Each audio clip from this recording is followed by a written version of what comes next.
Okay, it's 3 minutes after 5, so we'll start the meeting.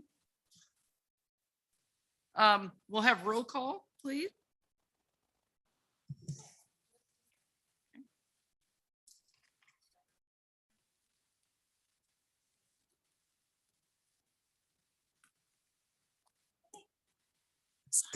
Councilmember Berlant. Here. Dowden Calvillo.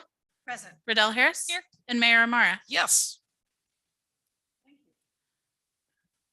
So at this time, is there any public comment? This is a time provided so that persons may speak to the council on any item not on the agenda. And we'll have public comment at the regular meeting as well, or at the general meeting. This is a special session, and it is in a presentation by the city manager for the Auburn strategic plan. Very good. Mayor and council, tonight we're going to, if we can approach this as just a workshop, chance for the council to ask questions, but I've got a presentation that I'd like to go over regarding the proposed strategic plan for the city of Auburn. So the plan that we've put together is in a draft form. The council actually is going to have, over the course of starting tonight, a total of 7 opportunities. Eventually the strategic plan folds into and becomes the city's budget. The budget is without question the city's #1 policy document. It's where you actually fund the priorities and the things that you want the staff to be working on. This strategic plan represents the future. It works over about a 36-month period, which represents the framework of many of the items in the strategic plan.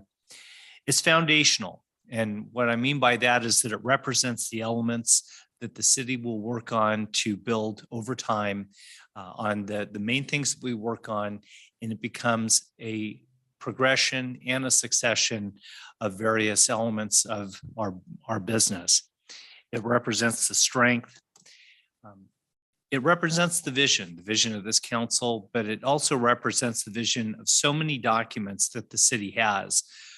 We are a policy-driven organization that has policies that stretch the gamut from how we maintain all of our infrastructure to the safety of the community, to the fiscal health, and ultimately it represents the soul of our economy and what Auburn is and what it will become over time. One of the things I'd like the council to do is, if you can, there are 3 main questions that as we're looking at the strategic plan tonight and over the course of the next couple of months, your ability as the council to help the staff in gaining your view on things. There are 3 main questions. Is there anything missing? As we go through and we're trying to explain with things, you can have too much information, or you can have just a thumbnail of information. There's a lot behind everything that's in the overall plan. The second thing is timing.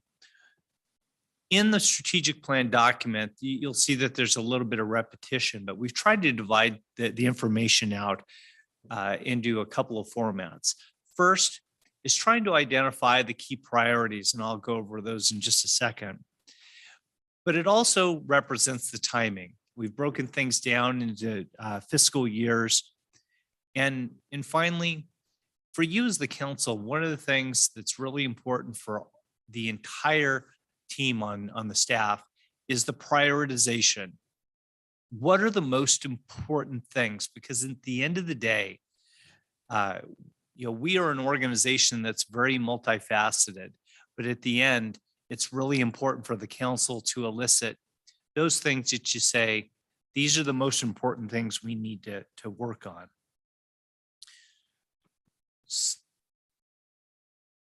So the council priorities from the workshops that we've had and the discussions that we've brought, What they're meant to do is bring focus. 8 separate items that really represent the gamut of all the things that we have. It represents focus. It's the ability of the council to say, you know what, these really are the 8 key areas that we want to work on. It represents the discipline of the organization. And when we say discipline, it represents how we allocate our funding.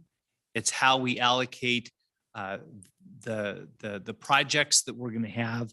But most importantly, it represents a certain level of accountability that not only you as a council, but the constituents, the residents, and the businesses and the people that we serve count on us to have. At the end of the day, I always tell everybody that I'm going to save you all this money for going to the Stanford Business School. People want to know what the expectations are. And for the city as an organization, it represents accountability to the constituents, the idea that we do everything that we say that we're going to do. The idea of a high-performing government with valued employees. I tell the staff that in my performance evaluation, that came out as the council's #1 priority. We want a high-performing government with employees that know that they are valued. The fiscal health of the city, the idea of safety, the idea that we focus on having quality infrastructure in our transportation, the idea of sustainability. Sustainability is a really important word because it represents so many facets. In many ways, it represents our economy. It represents our environment. It affects our transit. And ultimately, it becomes a real focus for many of the things that we do. The idea of preserving Auburn is a really great town. In so many ways, Auburn doesn't have the delusions of some large jurisdictions that we want to be a metropolis, but conversely, we have to have a sustainability that benefits our businesses, our residents, and our long-term health. The idea of supporting some of the things that are very special, the culture and in the entertainment values, and then most importantly, in some people's eyes, I have to say that in case the dwellies are watching right now, a very thriving Auburn Airport. So let's talk a little bit about the first priority of the strategic plan, the idea of a high-performing government with valued and effective employees.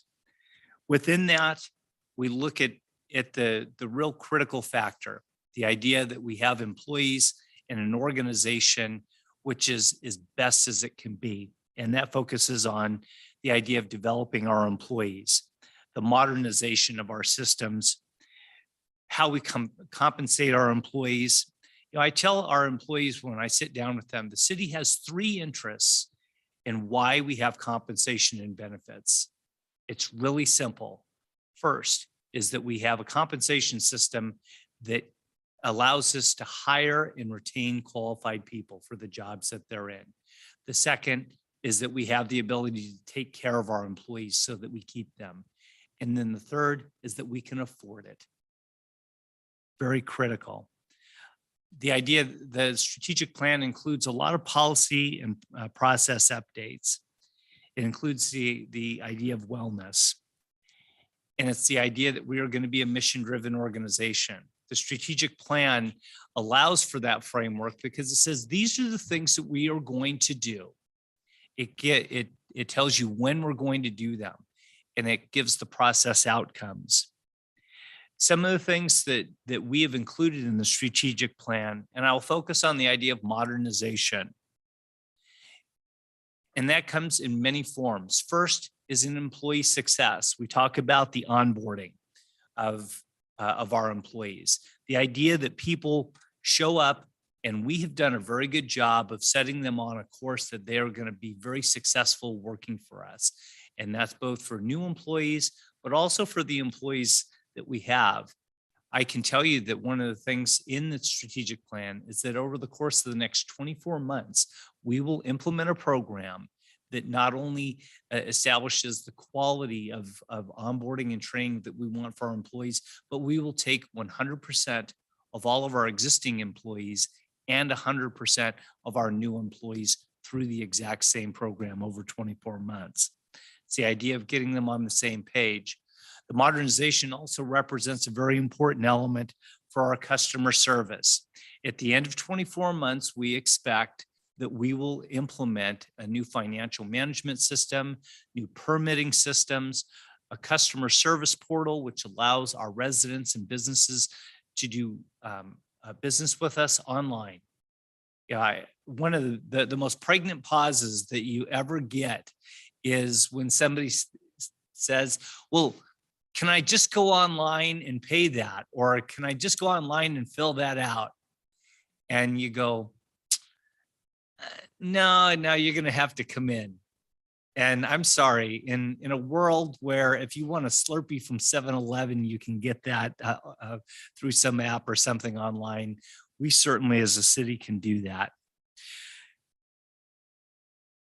The strategic plan also includes a navigation of the city to be a modern organization as far as our data. All of our records below us on the real first floor of this building is stuffed full of information and data. The idea that information can't be accessible and ready for people to get literally the way that they can go through Google is something that has to be there. It's the establishment of an information platform for the city. The idea that people have to go and dig and crawl and sort and lift and do all sorts of stuff is considered Neanderthalic in many ways. One of the people that I've asked to kind of get up here and talk about, and our city really is blessed.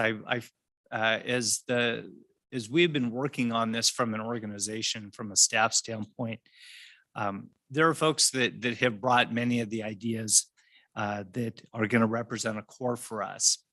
And one of the things as we talk about a high-performing government with valued employees, I've asked Chief Canan to come and maybe talk about the idea of wellness and how we expect to be investing in our employees. So Chief, if you can, why don't you talk about this a little bit? Sure. Thank you, sir. Madam Mayor, City Council members, Ryan Canan, I'm your police chief.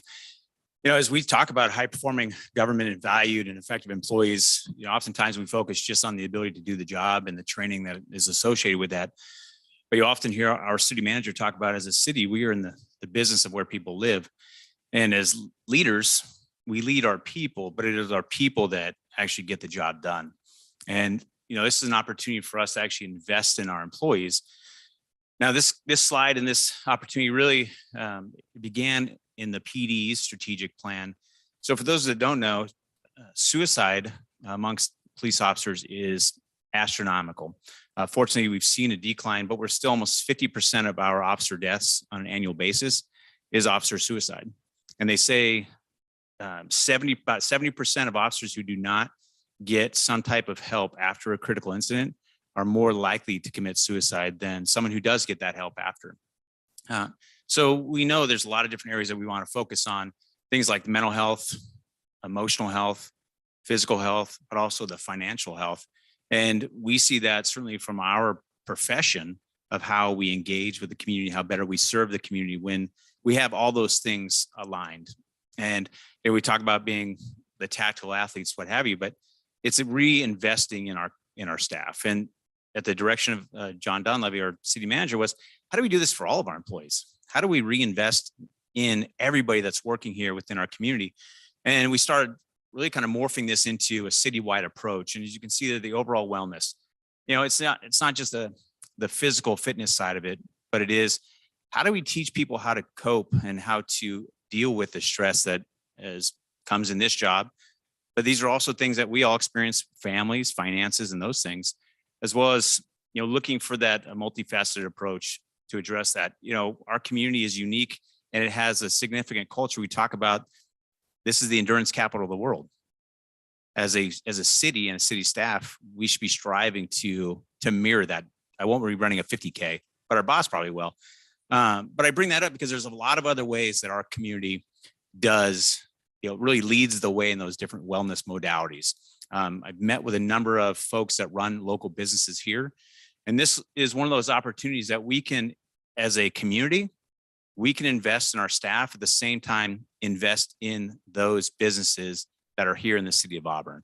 For example, we actually have a business, Melissa Moon, who will be coming in just for a lunchtime for an hour to teach people how to breathe. And as we introduce those different modalities to our staffs, we're teaching them how to really cope and how to deal with the stressors of this job.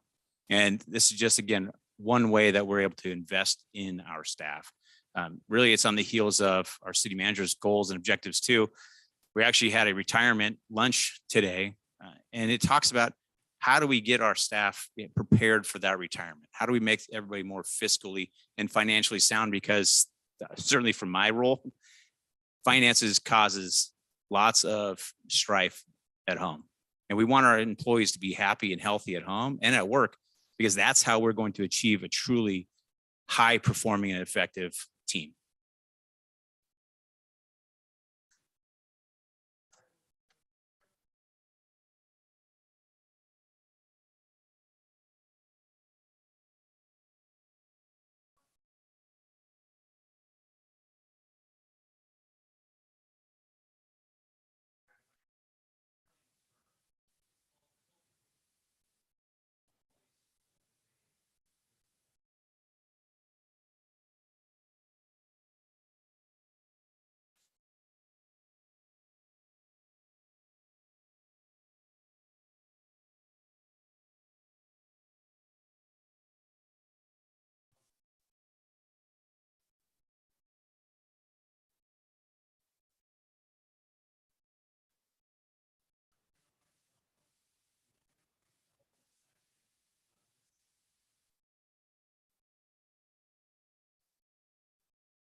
It includes the expansion of our transit system, and that has been a real rock star for our organization.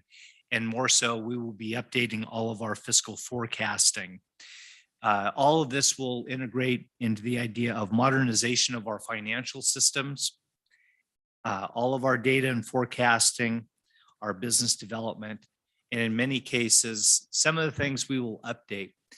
As we went through the pension obligation bond as an example, one of the most important single things that when Standard & Poor's was going through our paperwork on everything was looking at our policies. Are they up to date? Are they current? Do they match best practices? Send us your audits. How do these things align? They all line up. The idea of safety, and we're going to actually have an entire workshop at the next city council meeting where we're going to talk about this. Last Friday, Chief Spencer was down in Folsom, and he gave a presentation on our wildland urban interface program that we have.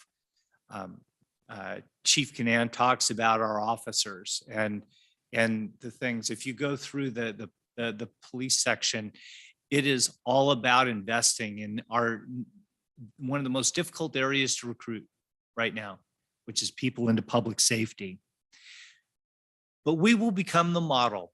There's a lot of tough decisions, and it's not going to be easy for the council, but I will tell you that as an organization, as a city, we are going to position ourselves to be the example, not the spectacle of the things that we do.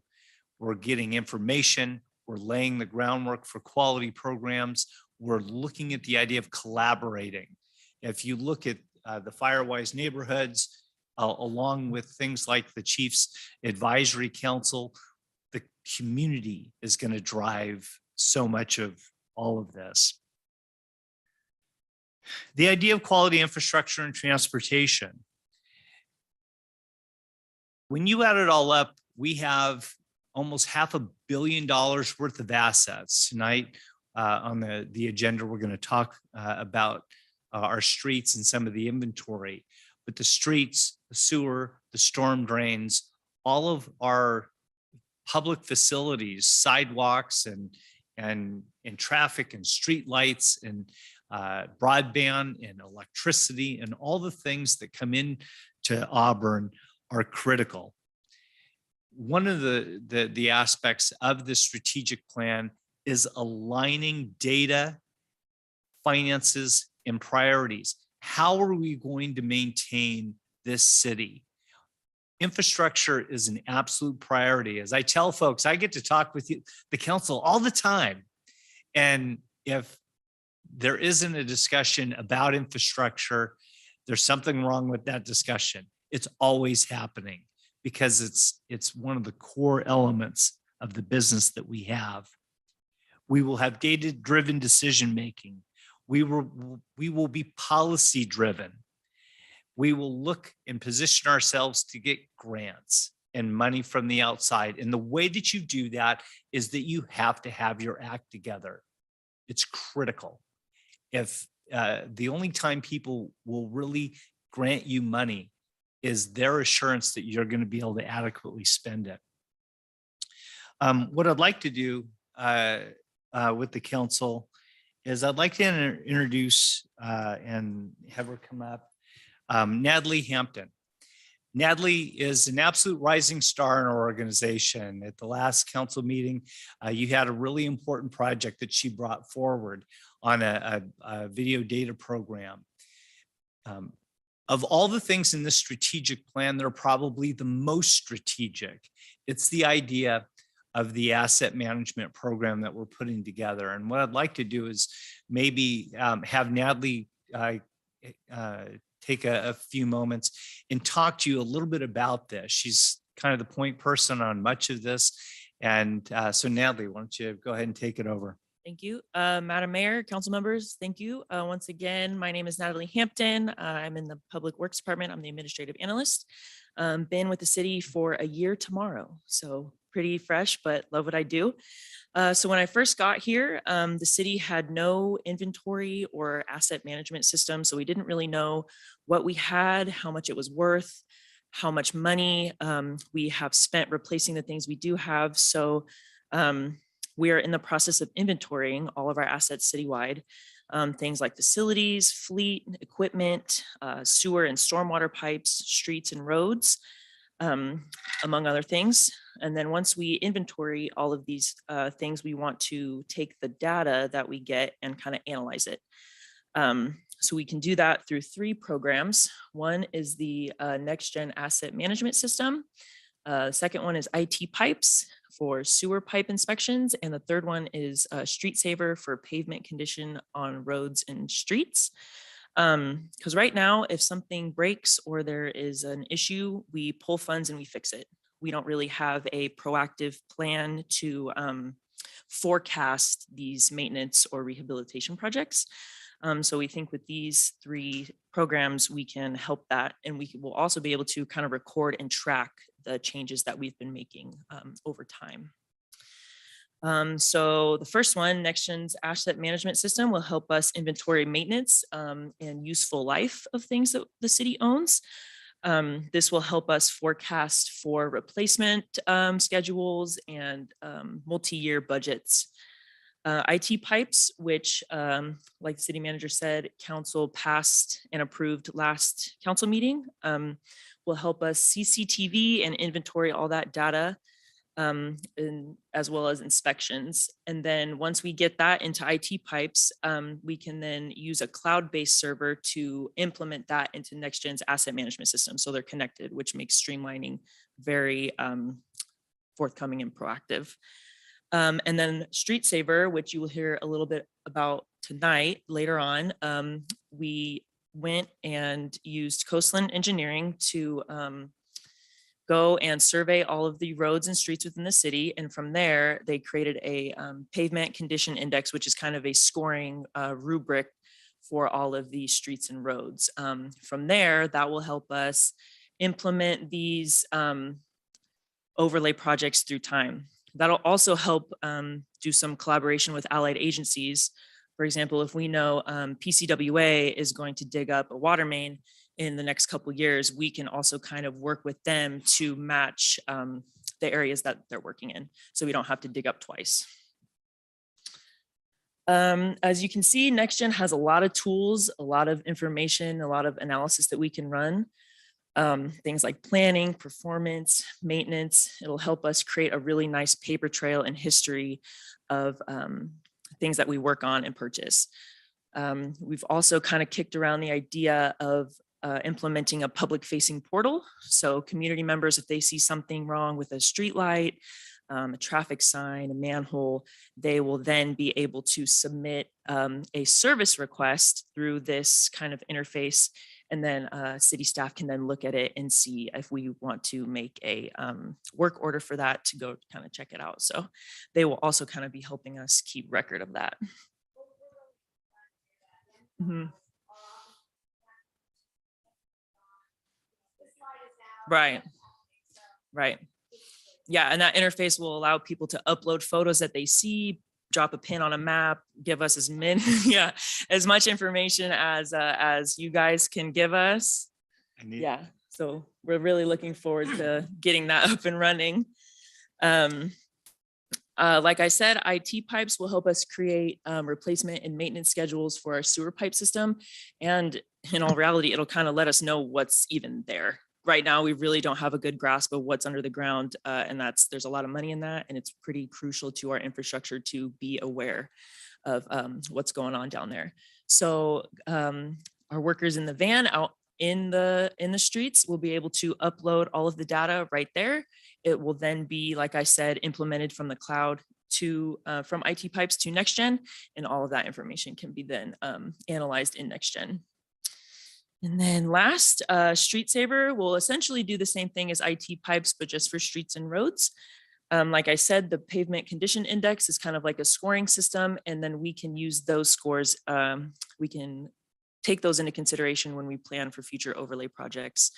All of the streets are broken up into sections. That was something that Coastland did. They literally went out and drove almost every inch of our city to get accurate data when scoring those streets and roads. And like I said, it'll really help us become acquainted with the agencies that also do work in the city. And I think this is a really good opportunity for us to kind of go from a reactive maintenance decision-making approach to a proactive one. So if you have any questions, I'd be happy to try to answer them. I don't have any questions. I just want to say how happy I am to see that we're moving from this reactive to proactive approach. I think this is a really high priority, and just really excited about what the future holds in this area. So Yes. just very happy about it. Great. Excellent. Great. Thank you very much for your time. I appreciate it. Yeah, in every moment of our lives, I think somebody's tracking data on us, and that's what the city of Auburn is going to do. We are going to be navigating into a data-driven decision-making process. In the budget over the past number of years, the city has always budgeted $650,000 in our sewer account for emergency sewer improvements. But without having that prioritized system, as I tell folks, when we budget money, we should spend it all. We should spend it. And a perspective is that over the course of the last 36 months, the construction cost index in the last 36 months has gone up over 42%. And if that just means that the value of that money has shrunk by almost half, we need to have a program where we can align with agencies like PCWA, align with the county, align with all the things that we do, and put it together. The future is finally here, Auburn. The last two items that we have on the overall list, First is the idea of the preservation of Auburn. You know, it's not change. It really is just the idea of forecasting the evolution, the modernization of various elements of Auburn. And we've got an awesome town here. This is a very special place. And that's part of our fiduciary responsibility, is the idea of doing that. The idea of our planning, asset management, and all the data can absolutely happen in the idea of looking at the form-based code, the idea that we are going to be supporting organizations in the organizations that make Auburn special. The idea that the city has that active collaboration. One of the things that we're going to do in the strategic plan is something that I've named just as a little way of just tagging it. But the idea that we're going to have a strategic focus campaign. I've got a lot of envy. Menjel's put together all these really great videos for transit. And I'm like, those are like really good. And I have more people say that they're actually watching them. And I'm thinking, okay. But the idea that we can't communicate to our residents in those snippets, those basic elements that says, this is what the city of Auburn is doing. It'll give them an opportunity to say, yes, it's not a commercial for the city. It's more just, hey, everybody, we've got our act together. We're doing really good things and you need to know about it. And we are a nimble enough organization to be able to do that. We will also work with those that want to preserve some of the most important aspects of Auburn. One of the things that Natalie has done is she's mapped all of our historic assets in town. It's great. And eventually in her presentation, Natalie talked about creating an interactive community portal for folks. We've got these big binders. They're like really big. Nobody looks at those binders, but if we put the information online, they'll be able to do that.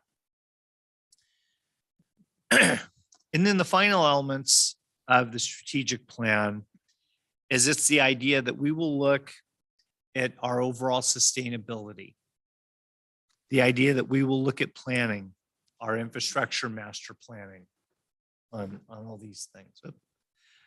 The idea that our economic development, that we will have a strategy. One of the things, it's on tonight's council meeting, it's really mundane and it's super boring. And I can tell you that the people that helped put together the proposal are pretty boring. There are all these economists from Berkeley and Go Bears, yeah. But you know what? They aren't flashy, but you know what they do? They will give us the most important information that we can give to our businesses. The key companies in this town need to be able to have information that's delivered from us.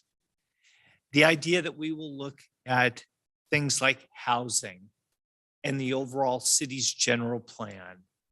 The idea that we look at our future, the idea of a general plan, our sphere of influence, and yep, annexation, and the things that we need to do to not only protect our borders, but also provide a framework for the city to grow and expand as we go through.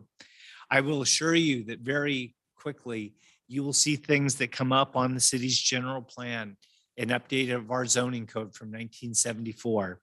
We might just wait until 2024, so that's a nice round 50 years. The implementation of our housing element, the idea that our master plans for various key things, that we will look at renewables and the energy. We will look at things like broadband and making sure that we have adequate power to service our future on various things. With that, the staff is all here, open for any questions that the council has on any of the elements. Like I said, the three core questions that I brought up that at the start. Very simple. Is there anything missing? What about timing? And what are some of the key things that you want to throw out from a prioritization standpoint? So be happy to answer any questions and the staff can do the same. Okay, Councilman Berlant? Thank you, Madam Mayor. Well, I'll just start with what you just mentioned. There's a lot. This is really, really good, John and staff, particularly. Where in here, though, would I find something related to the city border review, for lack of a term that I don't want to use? Sphere of influence. Sphere of influence, it Yep. would be another good term. Where would I find that in here, though? I didn't see that as an objective or discussion item, but I do think it warrants enough to be in our strategic plan. Yeah. It's in there. Yeah, the sections that you'll find it in, it's in the overall planning. If you go into their narrative, there's actually a pretty good discussion about general plan, looking at sphere, looking at annexation.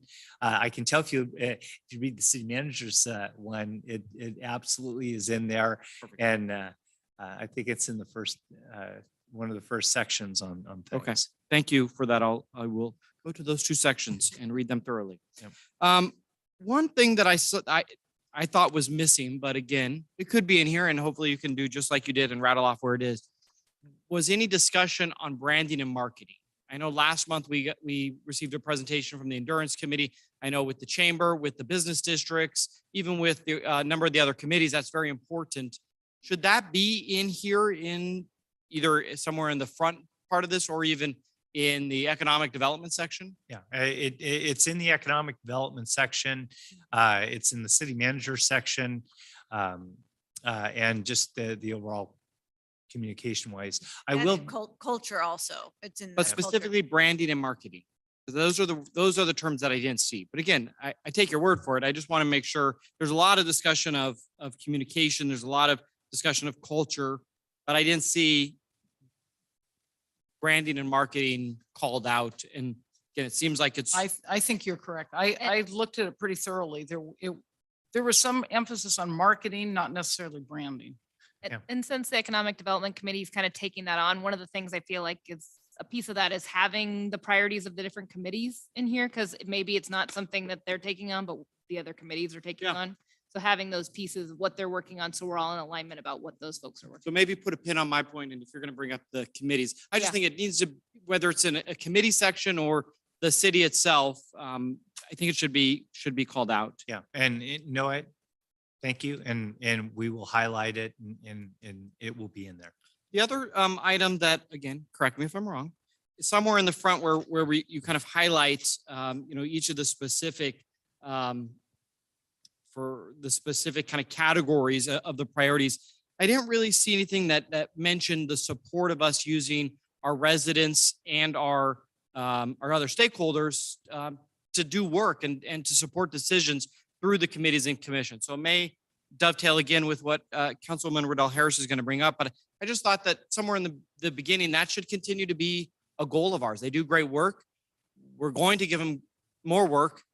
Let's at least, set some high level goals for using them, because I think our residents and our business owners and our stakeholders are critical assets. Yep. A couple things on the fire department, and I don't know if this is best asked for the chief, but on page 78, just to reference where I am, I have a couple questions, chief, if I could.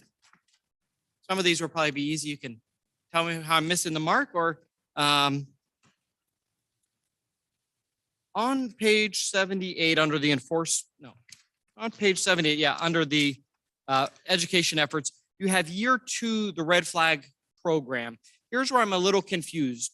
I know that I thought we were already in year 1 with the Fire Safe Council rolling out the flag piece of it, of the education part, and that in the strategic plan, the next steps of that red flag warning is patrols and some other elements. And I know there's in here some discussion of the Fire Watch volunteer program, but I was just curious if red flag warning program really should be measurable in year 2 or bumped up to year 1 since it's kind of already started. Yeah, thanks for the clarifying question. I would agree with you that certainly the red flag is well on its way, and certainly make that adjustment. My intention is to see that continue and develop into a full developed program to include a red flag patrol, and that would use our community members to help us get that effort done. And so that's where I'd like to see that move. Okay, and I guess my suggestion to you, and this is probably what threw me off, but not threw off your intent, is the word identify. Since the program's somewhat already been there, but maybe it's evaluate and expand. Just would be a suggestion based on what you just said. The other thing too is, again, maybe like John, you can point where it is. Community risk reduction. You've talked a lot about the importance of that. Should that be in here somewhere as an objective or even a measurable? Yeah, great question. And it's really important for me not to get in front of council. As you know, we have a committee that is working through that process to determine whether it's sustainable or not. And so I thought I might be taking the cart before the horse by trying to call it out in our strategic plan at this moment in time when it's still yet to be decided. So I take that respectful approach. Okay, well, I appreciate that. And I know you were thinking about it, but just making sure that you were thinking about it makes sense. We need to figure out a few other items, but definitely would like to see that incorporated in when the time is right. And then there's 2 items on page 79 under emergency response. And the only reason that I thought they were misplaced is I thought we had already, and I say we, Dave, I thought you and your team had already accomplished them. And that was the establishment of the mutual threat zone with CAL FIRE. And then second, under measures, the battalion chief staffing to 3. I thought the MTZ agreement was already in place. And then I thought we had already firmed up the 3rd battalion chief. So are these actually accomplishments that can come out of the plan now? That's correct. We have accomplished those things. That was. And so my we'll be only feedback. replacing those. Okay, thank you. Uh-huh. I only have a couple more. I just want to remind everyone, we are going to have a dedicated night for fire.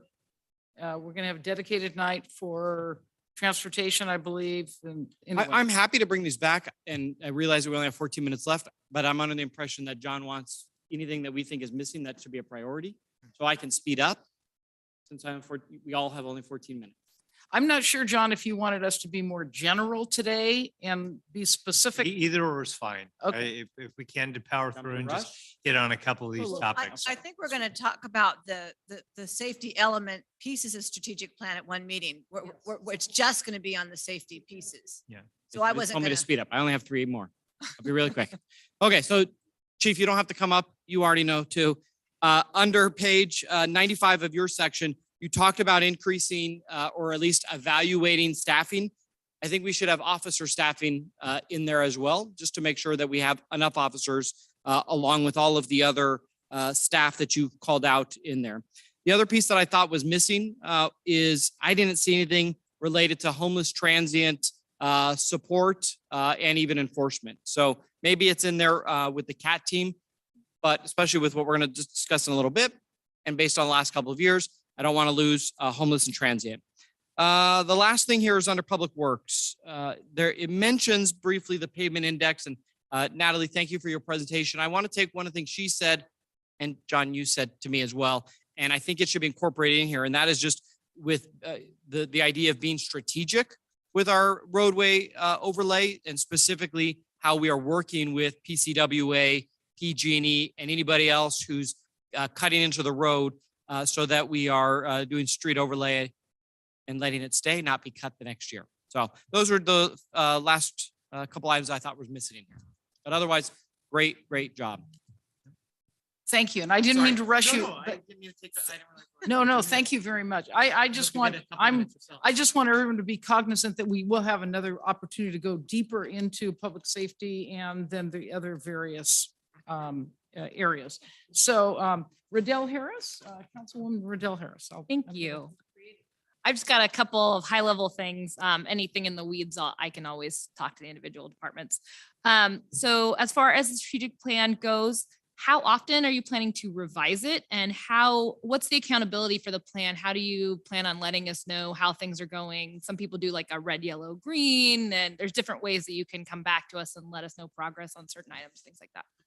So it's going to come in a couple of forms. Number one, we will have a different format for all of our agenda reports. Each agenda report, every item that's going to come to the council will have a section for how this aligns with the overall strategic plan. Second will be a mid-year update on the items that are included in that fiscal year. Not only will the mid-year include the financial review, which is always so important, but it will also give us an opportunity to update where it's at. At the end of each fiscal year, we will have basically a summary report that says, this is what was projected and this is the status. So one of the things that we'll try and figure out how to do is to have an interactive ability to go online and look at the updates. Every single one of these projects is assigned to somebody. So the ability for you to go in, and this sounds pretty rudimentary, but I'm dancing a little bit, but is the idea that on like a Microsoft Teams, to be able to go in, go onto the spreadsheet and just see the update and status report on stuff. Okay, and then if we're doing really well, I hope we also plan all the celebrating of the wins that we have. So that's good too. Yep. Marketing, I had the same thing as Daniel, basically, and making sure that we put in those components that have to do with the pieces of the plan that are allocated with those committees. In the employee section, I don't know if this necessarily is a line item in there, but listening to employees, I think is key as well as all the other things we're doing for them. Can the board members also, or the city council members also go through the onboarding process? I think that would be cool. Yep. And then as far as there was talk about wellness, I know that the cities and municipalities that I've been involved with have an EAP program, employee assistance program. That might be too much for us, but maybe there's some kind of version of that we could do for us. I think that would be great. Just having that kind of backup for all of those things like financial and therapy and things like that, I think is really great to have that. And then I really thought that the priorities should be around our staff, because they're the ones who are going to get all this done. And if they're not happy and they're not functioning well, then none of this stuff is going to get done. And the other priority I would have is around that fiscal sustainability and making sure that we're ready for any large adjustments in our budget that may come, and that we're filling the gap of that revenue that we see that may adjust down the road, and that we're planning for it now and not waiting until those things occur.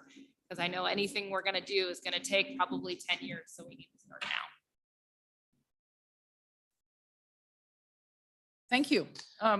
Councilwoman Dowden Cavillo. Thank you very much. I did have an opportunity to speak with our city manager earlier today. We talked about a couple of things. I have several in the weeds level items that I'll be emailing him directly so that I don't have to take up time today. That's the majority of my issues, or not my issues, but my comments were in the weeds. We're working through them. I really found this to be a very comprehensive document. Again, I spent quite a bit of time going through it. And I really do appreciate the efforts of staff and our city manager taking the lead and getting something done so quickly. He and I both agree that it's so much easier to follow a plan than to act. So, to be on the reactionary side. And that's why I just love this idea of the asset management and mapping everything out, and the collaboration with the various agencies to ensure that PCWA is going to dig up the pipe. Well, let's not pave it then first. Let's wait till they do that. So it's just, I'm so pleased that we're moving in this direction. I just, as far as goals, I thought we were spot on. There was the marketing and branding. Okay, maybe we can, pinpoint that a little bit better here. I know we're going to talk about public safety, so I didn't really want to focus on that. I did just want to say that, in here, when we talk about it's under fiscal sustainability, we're talking about reviewing our fees and our charges for city services. And this is something that we haven't done in decades. We just recently saw it's on the agenda with regards to where our fees and for hangars and so forth we're just in some instances 47% below market rate. And I think that when we do that review, I'm sure we're going to probably have a third party that does that review for us, just like we did at the airport. I really want to make sure that we work with our businesses and bring in the chamber and so forth before we start to make any changes to those fees. We're talking about some fantastic programs for staff, and we've obviously made staff a priority for all of us. And and all these programs and these wonderful different venues and things that we can improvement. and we have to be able to pay for those things. And that fiscal sustainability piece is so very important. So I just want to, go on the record to say how I really want to ensure that when we start to talk about any potential increases to fees, that we bring in our business owners, we bring in the chamber, we talk about that so that we have complete buy-in if we do need to make adjustments for those. The only other thing was, we talk about endurance capital of the world. I didn't really see it in the spreadsheet goals, but I did read about it in the discussion before. But we are on the brink of partnership with hopefully the Western States Trail Museum Board of Directors for the old City Hall, and we're also working with a potential nonprofit for Carnegie. And so I'd like to be able to somehow incorporate that kind of a partnership somewhere in our strategic plan as a priority. That we already partner with the chamber, we're partnering with the Welcome Center as well. So I just would like to maybe add something somewhere in there. It could be under culture. You figure out the best place to put it, but just so that we can point to that particular strategic plan goal when we bring those items up. Otherwise, great. I'm just incredibly excited about this. Proactive instead of reactive. So go Auburn. Thank you. Thank you. And I'll keep it brief here. We have about 7 minutes, but I want to hit some general points, and thank you. This is a very good plan, and I like the way it's laid out.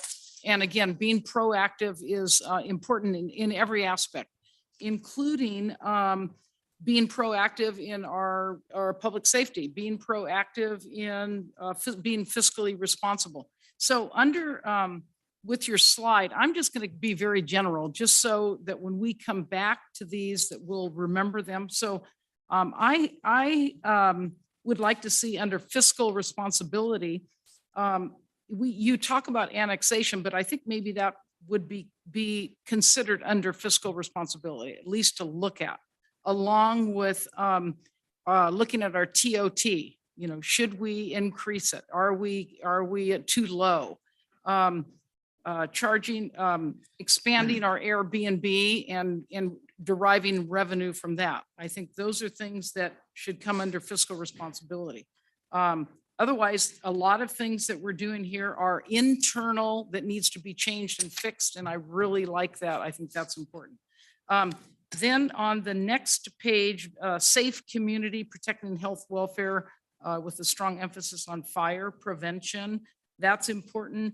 But also under that, I think we're talking about safety. So that would be community policing. I think that's something that in general, we should have under this category and look at a little closer later. And then under the next slide, quality infrastructure and transportation. There's a lot of general headings and a lot of internal things that we're doing, but externally, again, I know you've probably heard this way too much, but having a comprehensive bike plan and a pedestrian walkway and bike lanes are something that I think needs to come under this as well as a long-term planning opportunity. And then again, this asset management is just invaluable. So thank you, Natalie, for doing that. Thank you, everyone, for your presentations. And then finally, on the preservation of Auburn, small town charm, I had marketing and branding. It's already been said, so we'll be looking at that. Hopefully will be in our strategic plan, along with maintaining or having a streetscape opportunity for downtown and Old Town, at least a plan. I think that needs to come under the preservation of Auburn and maintaining our charm, but also expanding in a very organized way. And that's all that I had. But I want to thank you very much. And if there's any other questions from the public, I do want to recognize, we don't often get many people that come here, but we just got one individual here at Dallas. He's a new entrepreneur here in town, and he's at our meeting. So thank you for attending. But is there anyone else who would like to speak to our strategic plan? Okay, Well, with that, then I'll have city manager. you Yeah, can- no, thank you. This type of input, yeah, sometimes, seeing the trees for the forest and all that.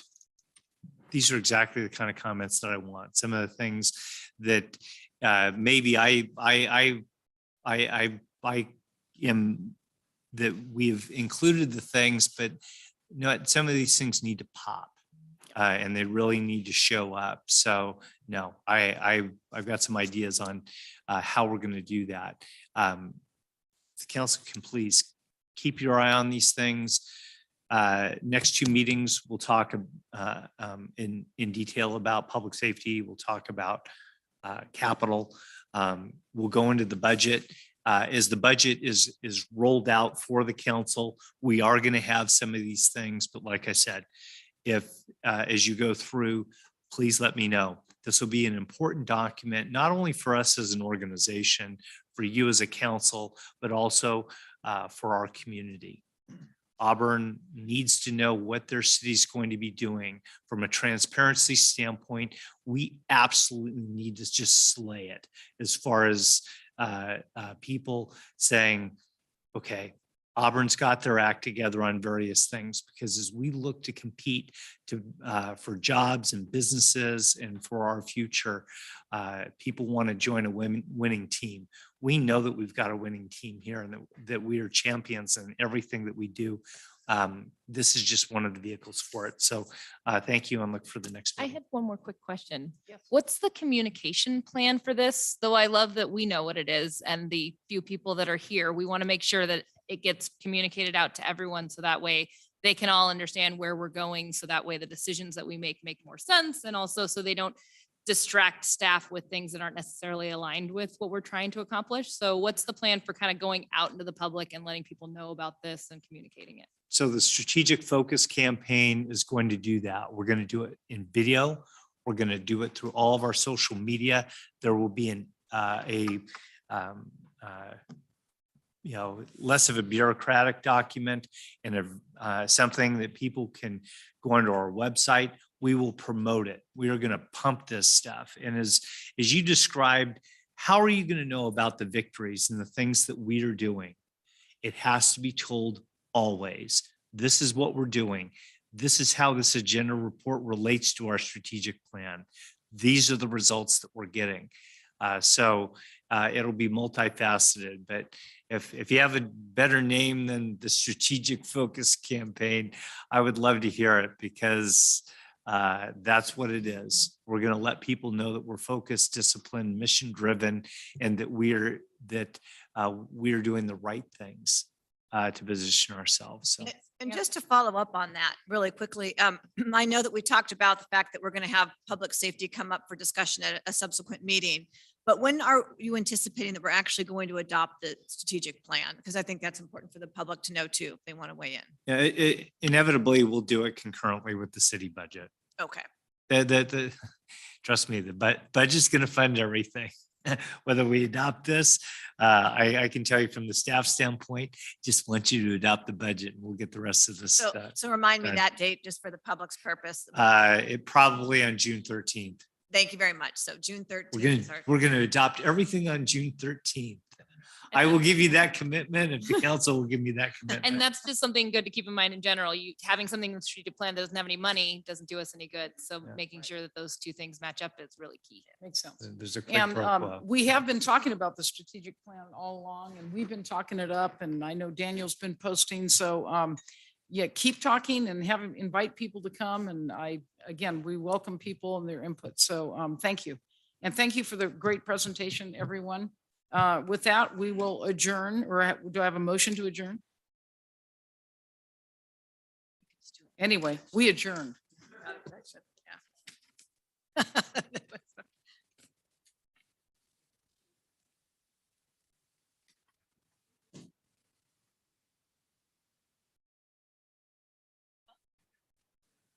Yeah, I just want to run down here.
Didn't I tell you he was gonna find it?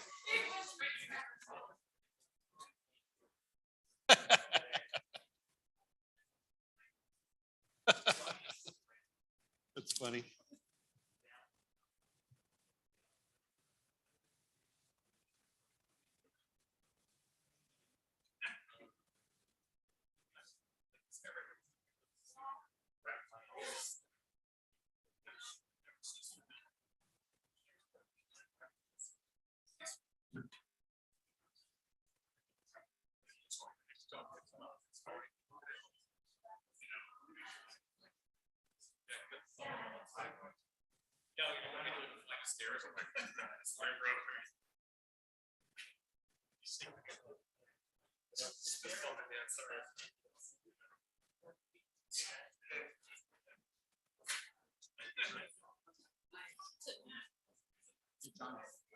Is Matt?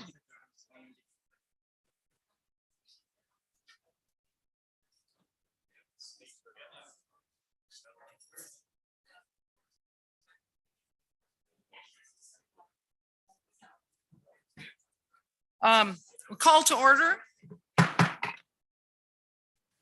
Can we all, roll call, please?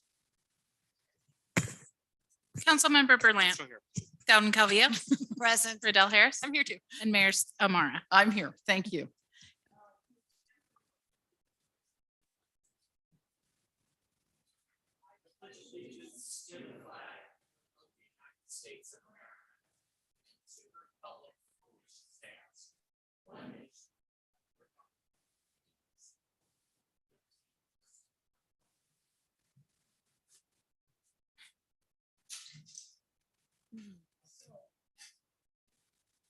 Next on the agenda is the commendation, proclamation, acknowledgement, and announcements. The Auburn Fire Department our esteemed fire department recognition.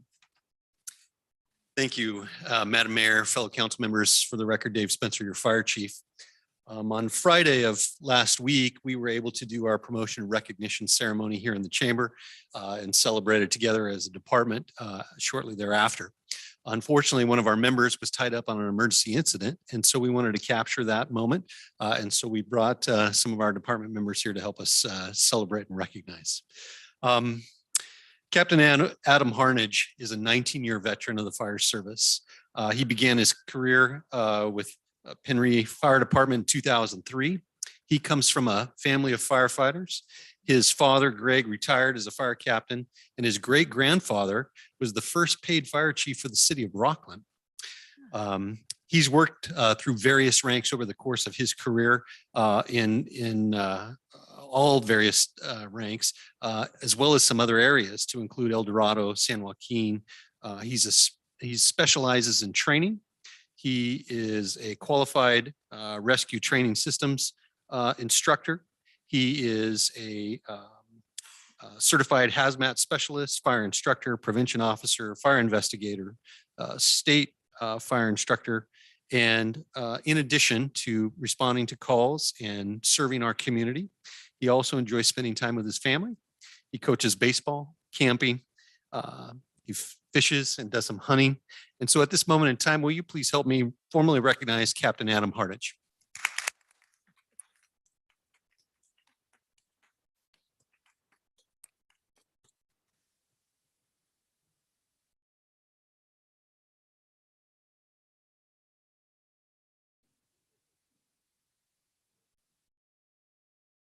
I think I'm not in the picture. Oh, no.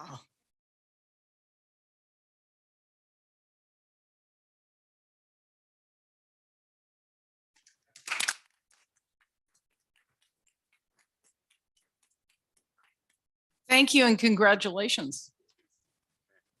Thank you. That concludes my comments. Okay, thank you for everyone for coming. And it's important that we take time to honor important people in our fire department and community.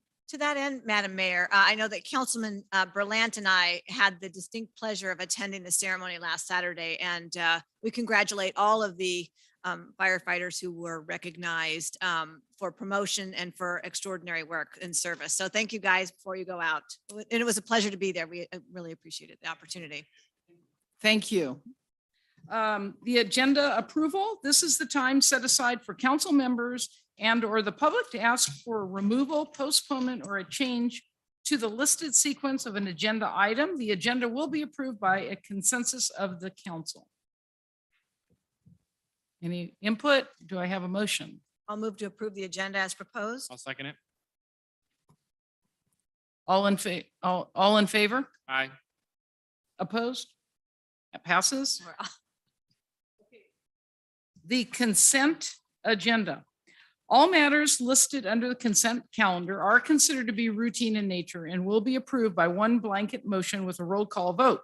There will be no separate discussion of these items unless persons request specific items to be removed from the consent calendar for discussion and separate action.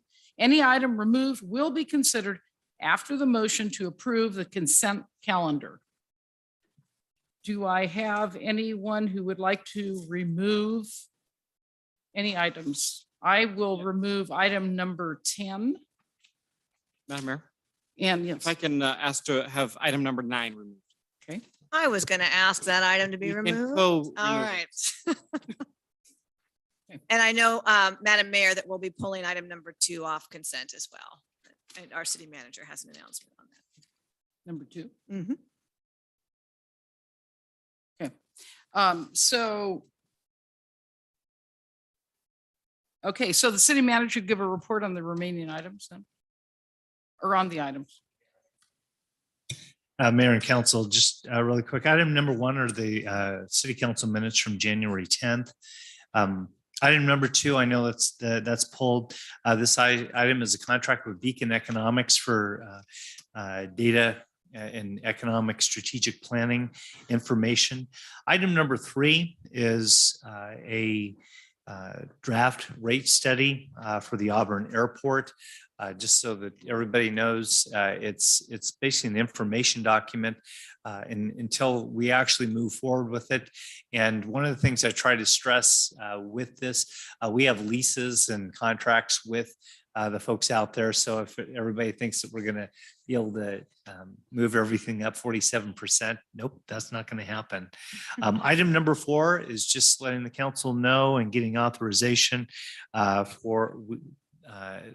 from the federal government. They've come out with a $5 billion Building Better Airports grant, and we are going to move up on the priority list a new terminal building for out at the airport. Item number 5 is an amendment, an assignment of a ground lease at the airport. Item number 6 are the approval of some engraved tiles. This is from the Shack Committee. They've already approved this. It's ready to go. It's been sitting on our staff tentative agenda for probably 5 months. So the staff has just taken the bull by the horns, and here it is. Item number 7 is the implementation of agreement with Bennett Engineering Services. This has to do with an item that eventually is going to come to the council regarding the airport East Hangar development, which is currently in the works. The project from Bennett's going to be to work on the water line out there. Item number 8 is authorization to move forward with our sewer capital improvement projects for this fiscal year. The projects are detailed in the staff report. Item number 9 has to do with authorization for the 2022 street overlay project. That includes the paving and the work for Auburn Folsom Road. It also has the pickup and paving for Brook, Marvin, and Roby Drives. And then item number 10 is the proposed adjustment of the city manager salary. And that is the consent calendar.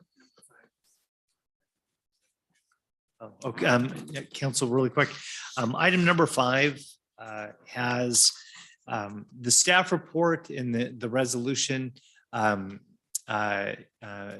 There's a modified resolution on there, which is that in it, the staff report and the agenda actually, it's just a different name that is included in it.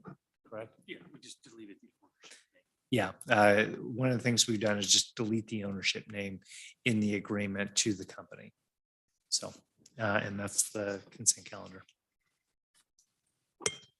Let me ask you then, the resolution stands as it indicates 1 and 2 there. The one you should have in front, yes. Is it, we have a corrected copy? Yes, we do, right. Oh, the revised copy. Thank you. Thank you.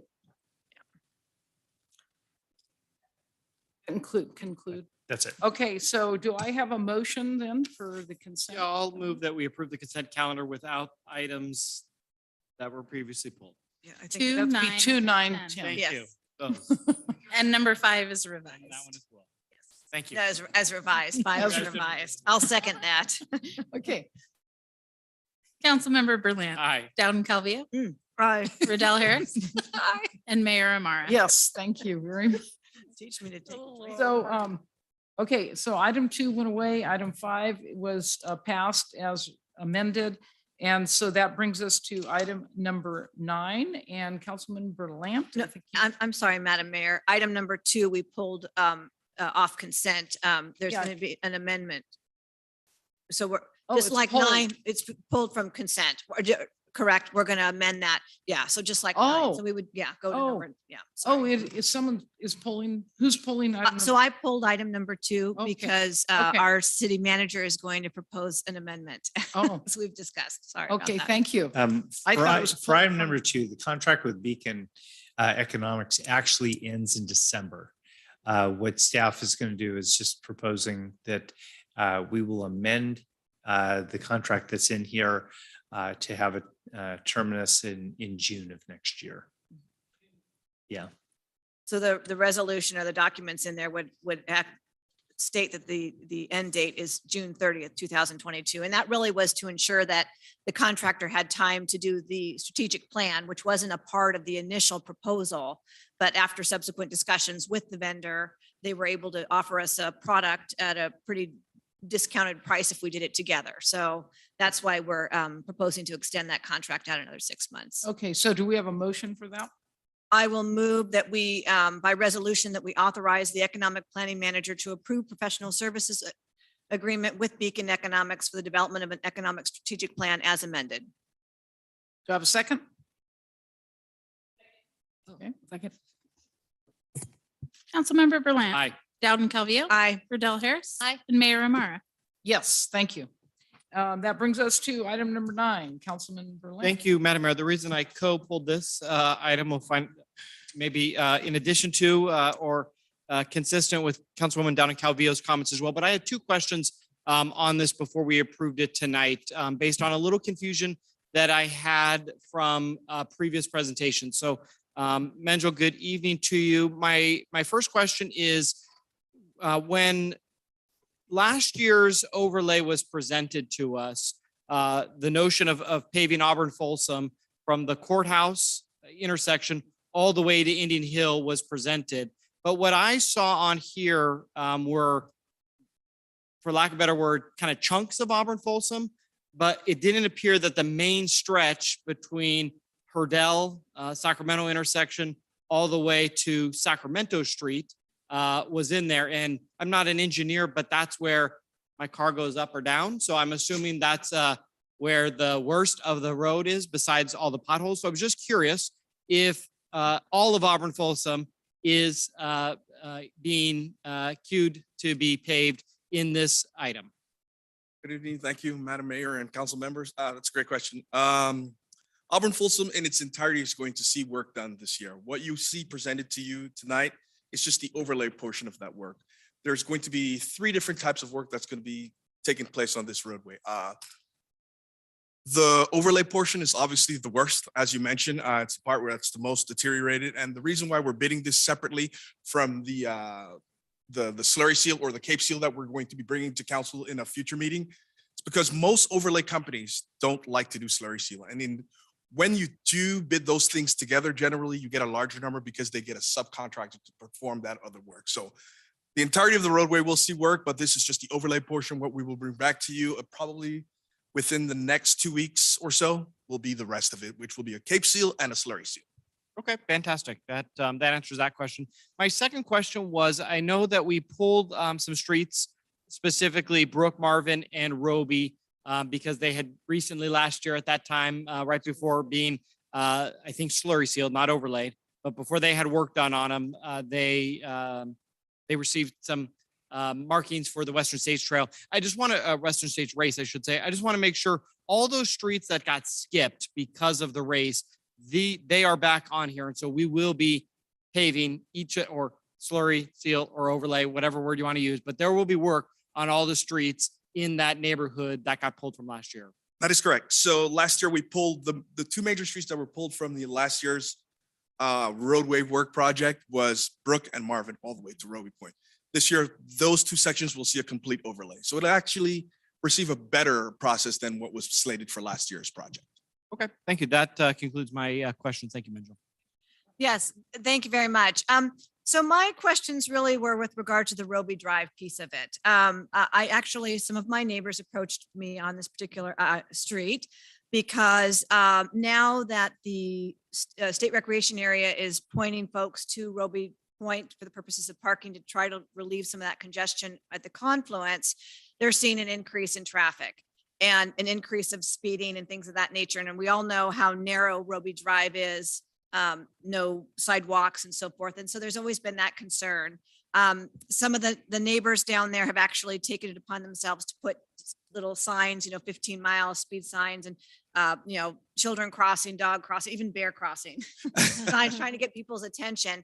And one of the things they were actually concerned about the fact that if we do overlay Roby Drive, they were concerned that it might encourage folks to drive even faster. So it was really interesting because this is probably one of the only times I've ever had a neighborhood say, please don't pave, our potholes and our roads because they were concerned about that impact. I did convey to the neighbor that was speaking on behalf, several of them on the street, that there were several factors that went into the decision to pave Roby. Not just the fact that the index is so incredibly poor on that street. I think it received 6 or 5, Yeah, or it's 1 or Out of something. 100, yeah. Yes, that bottom section of Roby is horrific. It's just, I think that when Roby Point itself received, the last time it received I don't know if it was a slurry or work on it, that part of the street didn't even belong to the city. It was in the county's jurisdiction. So it didn't get, it honestly hasn't been touched in 50 years at least. So what I conveyed to the neighborhood is that, we have liability issues clearly, that the streets need to be at a certain standard or we can be held liable if there are accidents and things that happen. And that's actually happened during my tenure on the council. And the other really critical piece here, which our neighbors are very, very acutely sensitive to, is the emergency vehicles.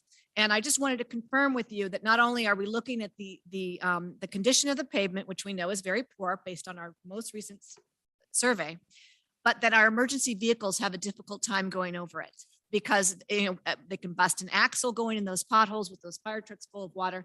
I just want to confirm, and I know you're going to tell me this is true, that went into your decision also to wait for Roby Drive. That is 100% accurate. So Roby Drive is just not a safe road as it is right now. Staff will take measures to ensure that the speed doesn't increase because we're paving the road.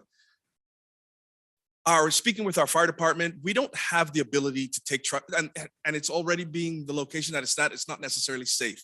It's a location that is of high fire danger. So taking a fire engine down there and trying to get it back out safely isn't the easiest thing to do. And it's not just that, it's just normal pickup trucks that the state parks use, because now some of that property actually belongs to the state. So it's more of a safety concern, more so than it's a 5 on the pavement condition index. We know it's a 5 and it's terrible, but there's not very many houses that it serves. Yes. The reality, it's the safety that really makes this one become a priority.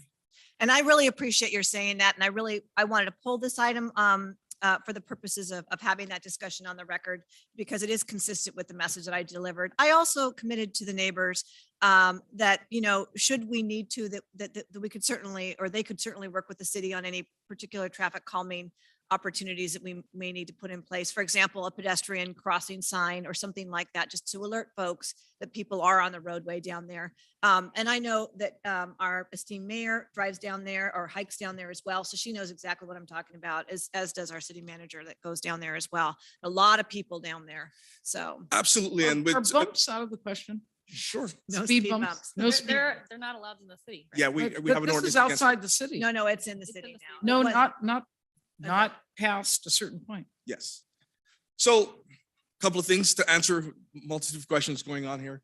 The portion of Roby being paved, the entirety, some of it is outside of the city. The reason the city is taking on this task is because PCWA is currently doing some water line work there.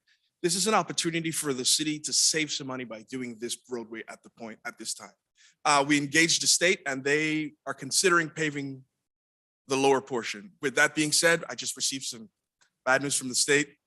They're not necessarily into the idea of the city being the lead contractor on it. We're still engaging them. We're still gonna have those conversations. We're still gonna do the entirety of the city's portion, and maybe there's other ways for us to do it together. It's just makes more sense for us to do it cooperatively.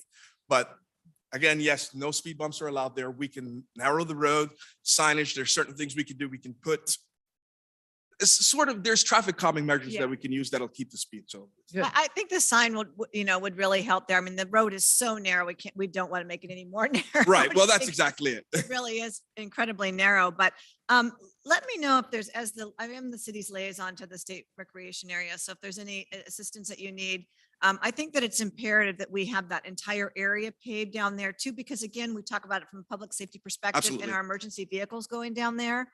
And I think that would be an opportunity missed if they didn't step up to the plate and assist us in this endeavor. So I want to make that happen. Absolutely. And staff has been in communication with Mike Howard, who is the representative at State Parks there, and we'll do everything we can to see what we can do and make. And it just happen. let me know. Like I said, I'm the liaison. If you need to pull me in, I'm happy to help. So that was really the only item that I had. I'm happy to see that Marvin and Brooke will be done in July. They're terrible right now, especially with the road work that's being done. But the good news is PCWA is replacing that water main. So it's been a problem for a long time. And if we had done the slurry last year, it would have just been dug up. And now we're doing a 2.5-inch overlay. So It's a better road, better product. And Yeah. the reality is the city's only assuming half the cost because Yeah. PCWA is going to cover half of the roadway. City's going to cover the other And half. we're going to extend the life of that road substantially. with 30 that years. Yeah, 30 years with that 2.5 versus a slurry overlay. So thank you. Thank very you. much. Just a minute, I had some questions. I was also gonna pull this and for a Me different, too. for the third reason. Again, Auburn, I've had constituents talk to me about Auburn as the endurance capital of the world. And so Auburn Folsom, I guess my question to you is when is a good time to add a dedicated bike lane or at least stripe a lane that we can use? Reason being, that leads to the county road that goes down to Flower Farm that many bicyclists use. It's also the road that leads from many neighborhoods over to Skyward School. And a dedicated bike lane would not only, and it might slow some of the traffic down. The traffic there it's like a highway. So, my question then is this the time to do it, or is it more costly to do it a lot later? Or should we consider this now? So just to put you at ease, it is being considered currently because a part of doing this roadway work on Auburn Folsom Road, we're going to have to do some restriping. Measurements are going to be taken at that time where we can put things in alignment to make sure that things are safe. The key thing here is not to just put out the bike lane and make sure that we have it there just because we're matching what the county has there. We have to do it with a certain amount of safety in mind. So we're taking that into consideration when we restripe the roadway. It's not going to be done when the overlay is done. It'll most likely be done once the additional roadway work is done, the slurry seal or the cape seal later on. Okay, within the next, so then we'll be getting that in the next couple meetings? Yeah, we'll be coming to council for permission to advertise that. And then once we're through with both of those projects is when we would look through and striping that area. And speaking of that, this isn't on this necessarily, but I'm going to be bringing it up later. Maidu going over to Skyward School, Maidu, that road is horrendous. It's so bad that cars are now driving way on the edge of the road. And there's many cars that are going there during school time. So anyway, I'll be bringing that up later. No, absolutely. And I wish I had all the money in the world to do all the roads, but unfortunately that was one of the ones that had to be overlooked at this current time. Yes. Just so you know, I might have the same argument as the neighbors did on Maidu because that people fly through that and they go through stop signs and stuff on that road. So Maidu. yeah, it's on Maidu. So I'm a little bit nervous about anyone going any faster on that road. Quick questions, just to clarify, because we were all talking about this. The Pavement Index said that all of these roads are really bad. Correct. Okay. So the pavement condition Including index- Auburn Folsom. Yes, it certainly pointed to this, but keep in mind that Roby Point, Marvin Way and Brook Road are leftovers from our previous tenure. And I understand that. I just know now we have data and I want to make sure our decisions It's are driven by the extremely data. consistent, And yeah. so I wanted to make sure you're being consistent with Yeah. that. Great.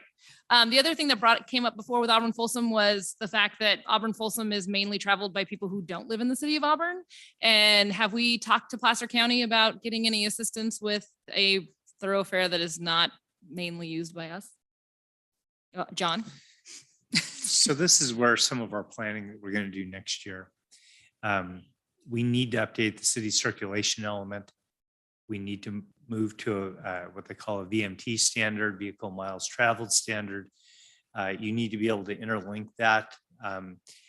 We will work with PCW or PCTPA on things. We will work with the county. One of the things about updating our circulation element as far as data and information is that you actually have a traffic engineer who can help identify that it is indeed, and we all know it, is a regional collector and a regional arterial for the region. And that gives us argument to go to PCTPA, to SACOG, to the county, to everyone else. So it's just not right now simply because we don't have the data to support our argument. And the circulation, just so people know, it's something that's normally done for cities on a regular basis and we just haven't done it in a long time. Yeah, it's a part of the city's general plan. It should be updated on a regular basis. To get to the mayor's point about bike lanes and pedestrian ways, it all falls into that. A bike and pedestrian master plan would become a part of the circulation element of the city because it's multifaceted. So that is one of the items that will be included in the general plan update stuff that we're going to bring forward as part of the budget. So the general plan not doing it is not just, we don't have it done, but it's actually preventing us from doing things we need to do and from getting funding that we could possibly be getting because it's not up to date. Yeah, you need data supported arguments and documents. It just can't be this really great idea. We actually have to have something that stands behind it. In our case, we have a state highway. We've got the county. We've got the county area connecting to our roadway.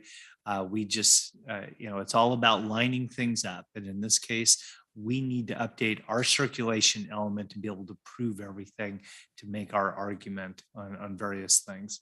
I think we're all seeing the reoccurring theme that we don't have pieces of our general plan updated and that's causing problems. So I'm excited that we're going to be updating a lot of those in the upcoming budget. Thank you. Thank you. Do we have a motion then for the street overlay project? Or is there any input from the public? I'm sorry, I keep forgetting. Okay, seeing that, Jackie, you have some, I'm sure. Sure, Madam Mayor, I'll make a motion that by resolution, we find the 2022 street overlay project, the streets listed categorically exempt from CEQA per section 15301, section 15302. And then by motion, we authorize Public Works Manager to advertise for the street overlay project. I'll second. Roll call. Councilmember Berlant. Aye. Dowden Calvillo. Aye. Riddell Harris. Aye. And Mayor Amara. Yes, thank you very much. That passes. And item number 10. This is, I pulled this one, adjustment of the city manager's salary in accordance with his employment agreement. This is, by way of background, it came on June 22nd, 2020, that John Dunleavy would be selected as the city manager. And he entered into employment here August 10th, 2020. The agreement authorizes the city to adjust the city manager's schedule by resolution following an annual review and evaluation, which was recently concluded. By this resolution, are increasing the city manager's base salary by 3% and provides a one-time bonus equal to 2.5% of his adjusted base salary, with the bonus paid from the ARPA funds, both to be effective the first payroll following the adoption of the resolution. And it provides a one-time bonus equal to 2.5% of his current base salary to be paid on the first payroll occurring on or after January 1st, 2023. And this is not only conforms to what staff and employees have received, but also in recognition of the hard work that our city manager has done and appreciation for his service to us and extra effort that he puts in. We're all very appreciative. And I'm not sure if anybody else would like to. Yeah, I just wanted to reiterate, thank you, Madam Mayor, for saying that this is absolutely consistent with the 2.5% times 2 that we have afforded to every member of our team here, all of our employees. It's consistent and appropriate that our city manager received this as well. So I'm glad to see that we're moving forward with this. Also, the 3% increase is well-deserved. And so very, very happy to add my I vote to this. Okay, do I have a motion then? I'll move by resolution that we adjust the city manager's salary in accordance with his employment agreement. I'll second. Any public comment? Public comment, please. Thank you. None, thank you. Councilmember Berlant. Aye. Dowden Calvillo. Aye. Riddell Harris. Aye. And Mayor Amara. Yes, thank you. And that passes. So this brings us to the time where we will public comment. So this is the time provided the public may speak to the council on any item not on the agenda. Please make your comments as brief as possible. The council cannot act on the items not included on this agenda. However, the items will be automatically referred to staff. Council members also have an option to speak on any item not on this agenda at this time. Do I have any council members who would like to speak? Councilman Berlant? Thank you, Madam Mayor. I just want to reiterate what Councilwoman Dowden Calvillo said earlier. I had the pleasure to join the Auburn Fire Department's recognition. And it was so impressive that there are so many faces, Chief, that I've never seen before, because we have, and I say we, but the chief and his battalion chiefs have really worked hard, and our personnel staff as well in the admin services have worked hard to get people on board. And just reflecting back, the police department and the fire department, not more than several years ago, had huge vacancies. Obviously, the fire department, we added a lot more positions. And so it's wonderful to see not just new faces, but the quality of people we've gotten. I'll just note that several of the captains that we've hired are very well respected in our region. And so for us to be able to get them and bring them into our city is a huge win for us. So thank you, Chief, for inviting us and appreciate the opportunity to recognize them. Yes. Thank you. Thank you. Any other comments? Yes, Madam Mayor, I also want to thank our chief. He was good enough to come to our Sacramento Valley Division meeting for League of Cities on Friday, and our city manager was there as well. And the chief presented on wildfire risk management. It was a very well-received presentation from our sister cities in the Northern California region. Lots of tremendous interest in what we're doing and wanting copies of the presentation and so forth. So thank you very much for taking time out of your day to attend that meeting that was in Folsom. Thank you. Thank you for doing that. And anyone from the public have any public comment? Yes, sir.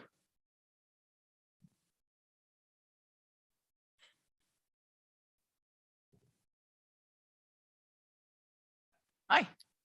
State your name and address, please. My name is Aaron Burns. My address is Meadow Vista. Does that mean I can't speak? Okay. All right, cool. We have a business. We have a business here. I'm here to filibuster. So yeah, I will be brief. I have two topics I want to cover. One is some accolades, and the other is just a reference to item number 5, which will be very brief. I just want to go on record. Let's see. So I'm a representative from the airport unofficially. Alice, you know, and also Rachel, you've been part of some of the calls. I just want to formally recognize, because I want to, in representing the airport community, that there's been a distinct shift in engagement from the city that's entirely positive. It's a difficult environment because you have some very strong-willed personalities, myself included. There's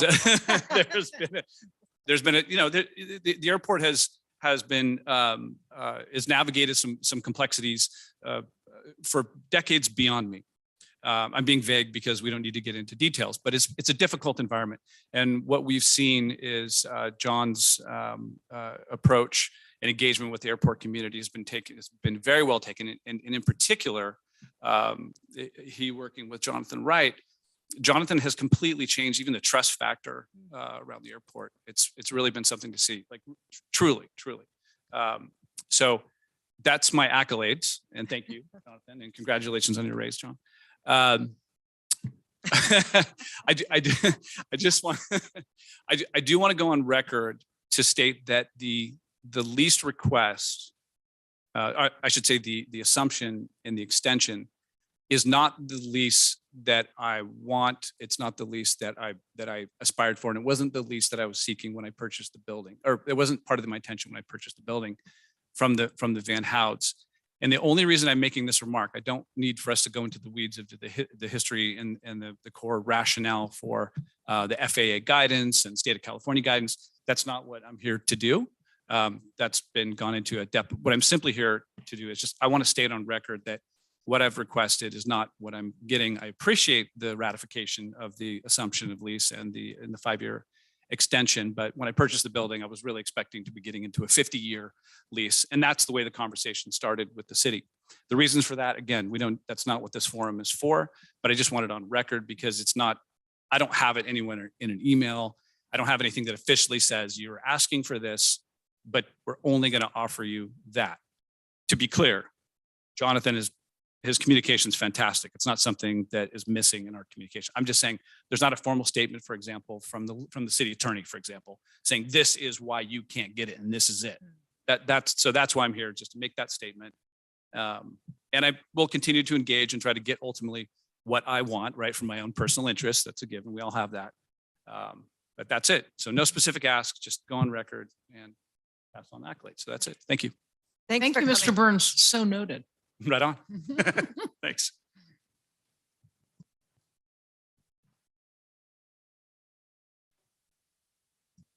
Item number 12, council business. This is the Placer County Homeless Response Emerging Strategies Phase 1 report presentation. Mayor and Council, I'll just introduce the item and just making sure. I think that my understanding is Becky Brigham and Raul Martinez from the county will be giving this report. The one thing I just wanted to preference tonight, we're not talking about the Gathering Inns proposal on things, but an opportunity for the council to get at least an overview of the items from the overall homeless strategic planning process that Placer County has been going through. So with that, why don't I turn it over to Becky and Raul. It's actually me. It's my name's Amanda Lucky. Oh, okay, Amanda. Yeah, hi. I'm from MIG. I'm from the consulting firm that was brought on to help out, and I'm sharing my screen, which I'm hoping that you all can see. Can you see it? Yes. Perfect. Hi. Thank you for making time for our presentation tonight. And we have about 10 minutes worth of presentation, and then my understanding is that maybe about 5 minutes for comments afterwards. So we're going to provide an overview of the work that's been done so far in phase 1 of the Placer Regional Homeless Response Process. And this is a report generated through a collaborative process with a focus on Mid and South Placer. And similar to what was just mentioned, we want to acknowledge that other work is ongoing, the continuum of care, the crafting of the no camping ordinance, the partnership between health and human services and law enforcement.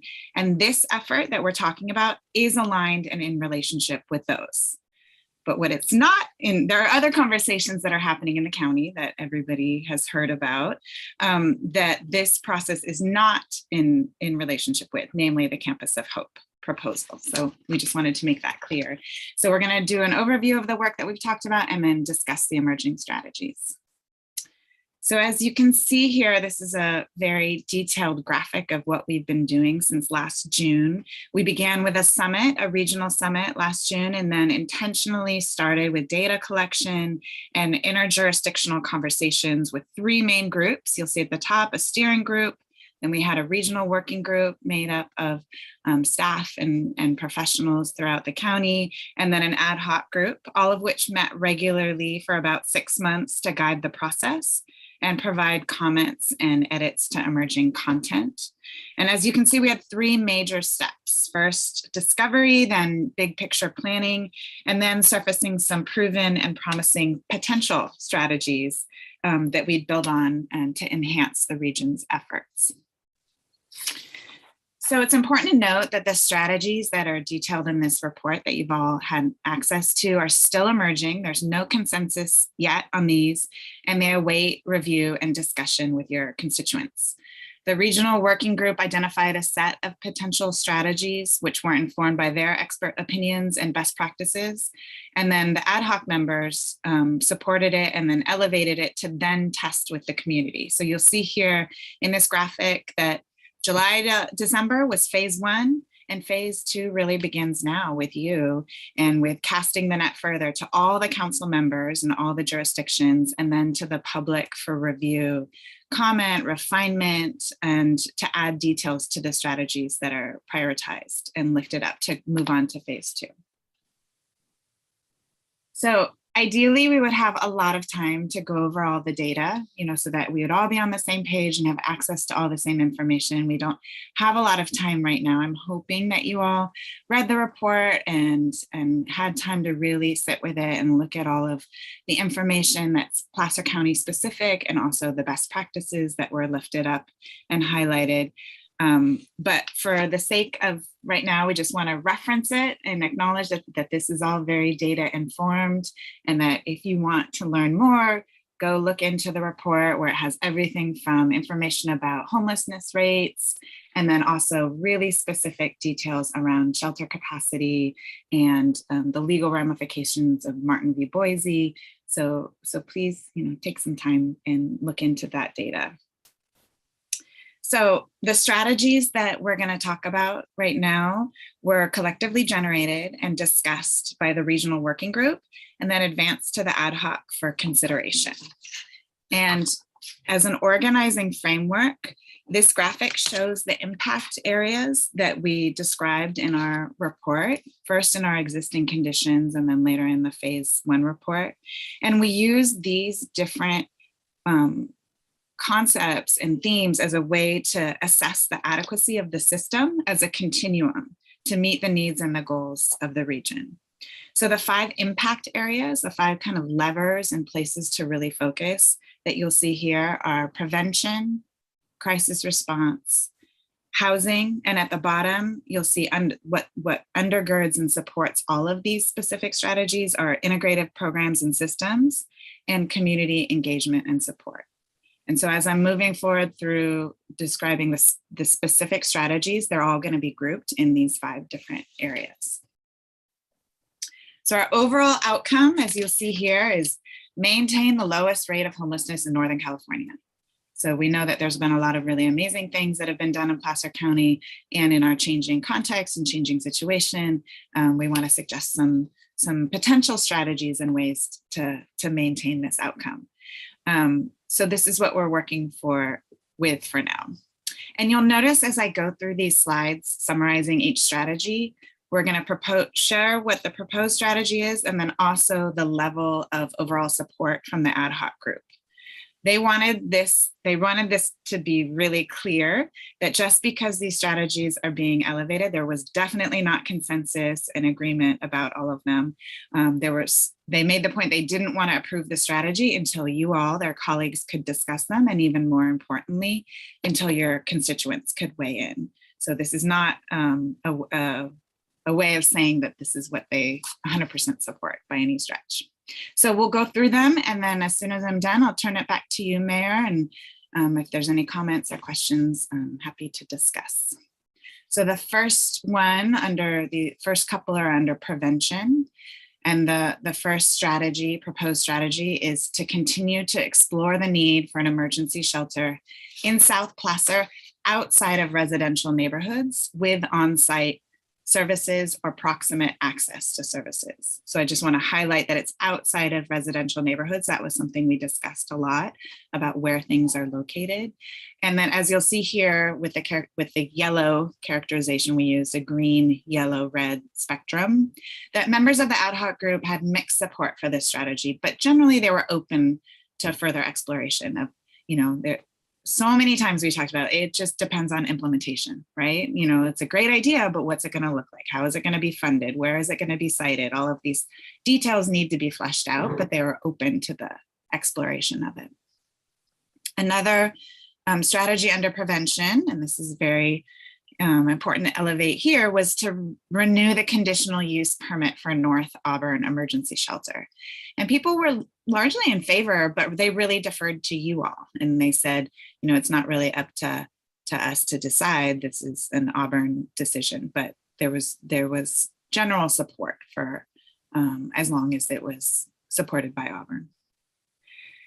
And you'll see the red in this one, explore safe park and or safe camp locations. So most members of the ad hoc group strongly were opposed to this strategy.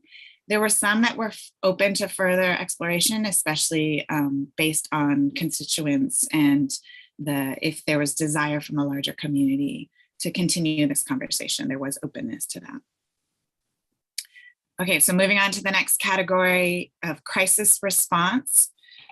There are a couple of in this category. The first one is to expand partnerships between law enforcement and social services for outreach and response.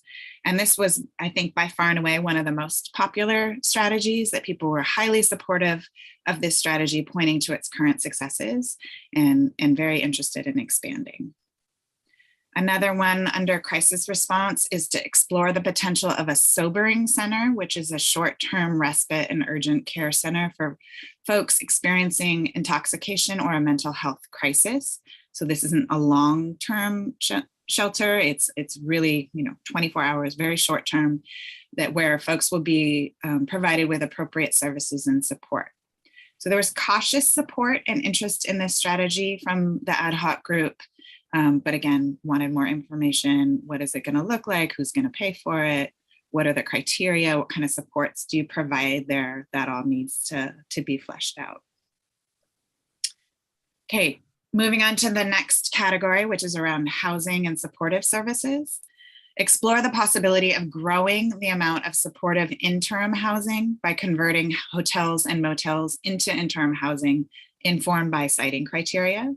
So people were open and in favor of this and open to more exploration. Again, depends on where, and identifying that not all communities in the county even have hotels and motels that would qualify for this. So that's a big piece of it as well. Another one is resume focus on additional permanent supportive and or affordable housing and distribute across the region. So this is something that's been paused for several months. And members of the ad hoc group had mixed support for this strategy. Again, wanting further details, further exploration. Another one under housing and supportive services, adopt Placer County regional housing siting criteria and apply them consistently. People were in favor of this with the tension and the caveat of wanting to make sure their own jurisdiction's needs would be met and not wanting to give up that autonomy. So again, how would this play out? But they were interested in having a shared approach to housing siting criteria. And then finally, under housing and supportive services, exploring creative solutions for point-to-point transportation, acknowledging that transportation is a huge issue for folks who are unhoused, and members of the ad hoc group had mixed support for this strategy, being concerned that, who's going to pay for it? And is this redundant with other services that already exist in the county and in individual jurisdictions, but open to further exploration. Okay, only a couple more. System integration and coordination. So we didn't explicitly discuss this, but nobody had reservations about evaluating and strengthening coordinated entry in 211. There was a general feeling that that's a good idea to make it more efficient and more responsive, but it wasn't explicitly voted on or talked about. Another one was implement regionally compatible ordinances and law enforcement practices. And they did not discuss this, but they had support in some of the meetings, and this is something that's already happening. Finally, under system integration and coordination, there was a proposed strategy to designate an interjurisdictional task force to provide stewardship of and advocacy for the strategic action plan. And, as we all know, if you come up with a plan, but nobody's there to kind of follow it and make sure it happens, then it's hard to know what's going to come out of it. So we didn't get to the place of discussing this strategy, but they didn't express any reservations about it as well. And finally, our last one, community engagement, create regionally coordinated public information around homelessness. And this was very enthusiastically supported of this idea that that we need to have a really clear strategy around two-way information, providing information and receiving feedback from community as well. So our next steps in the whole process, we're presenting to all the jurisdictions. We have a couple more left to go. We'll be done with all the cities by the end of April, and then we're going to go back to the county in May. And then our next step after that is to do community town halls, where we're really testing these strategies out with community and getting feedback and ideas. And then we're also going to roll out a statistically valid survey to get additional information from the community about what folks are interested in and wanting and excited about and resistant to. And then we'll move into more of the specifics in a representative planning group and start moving into developing the plan.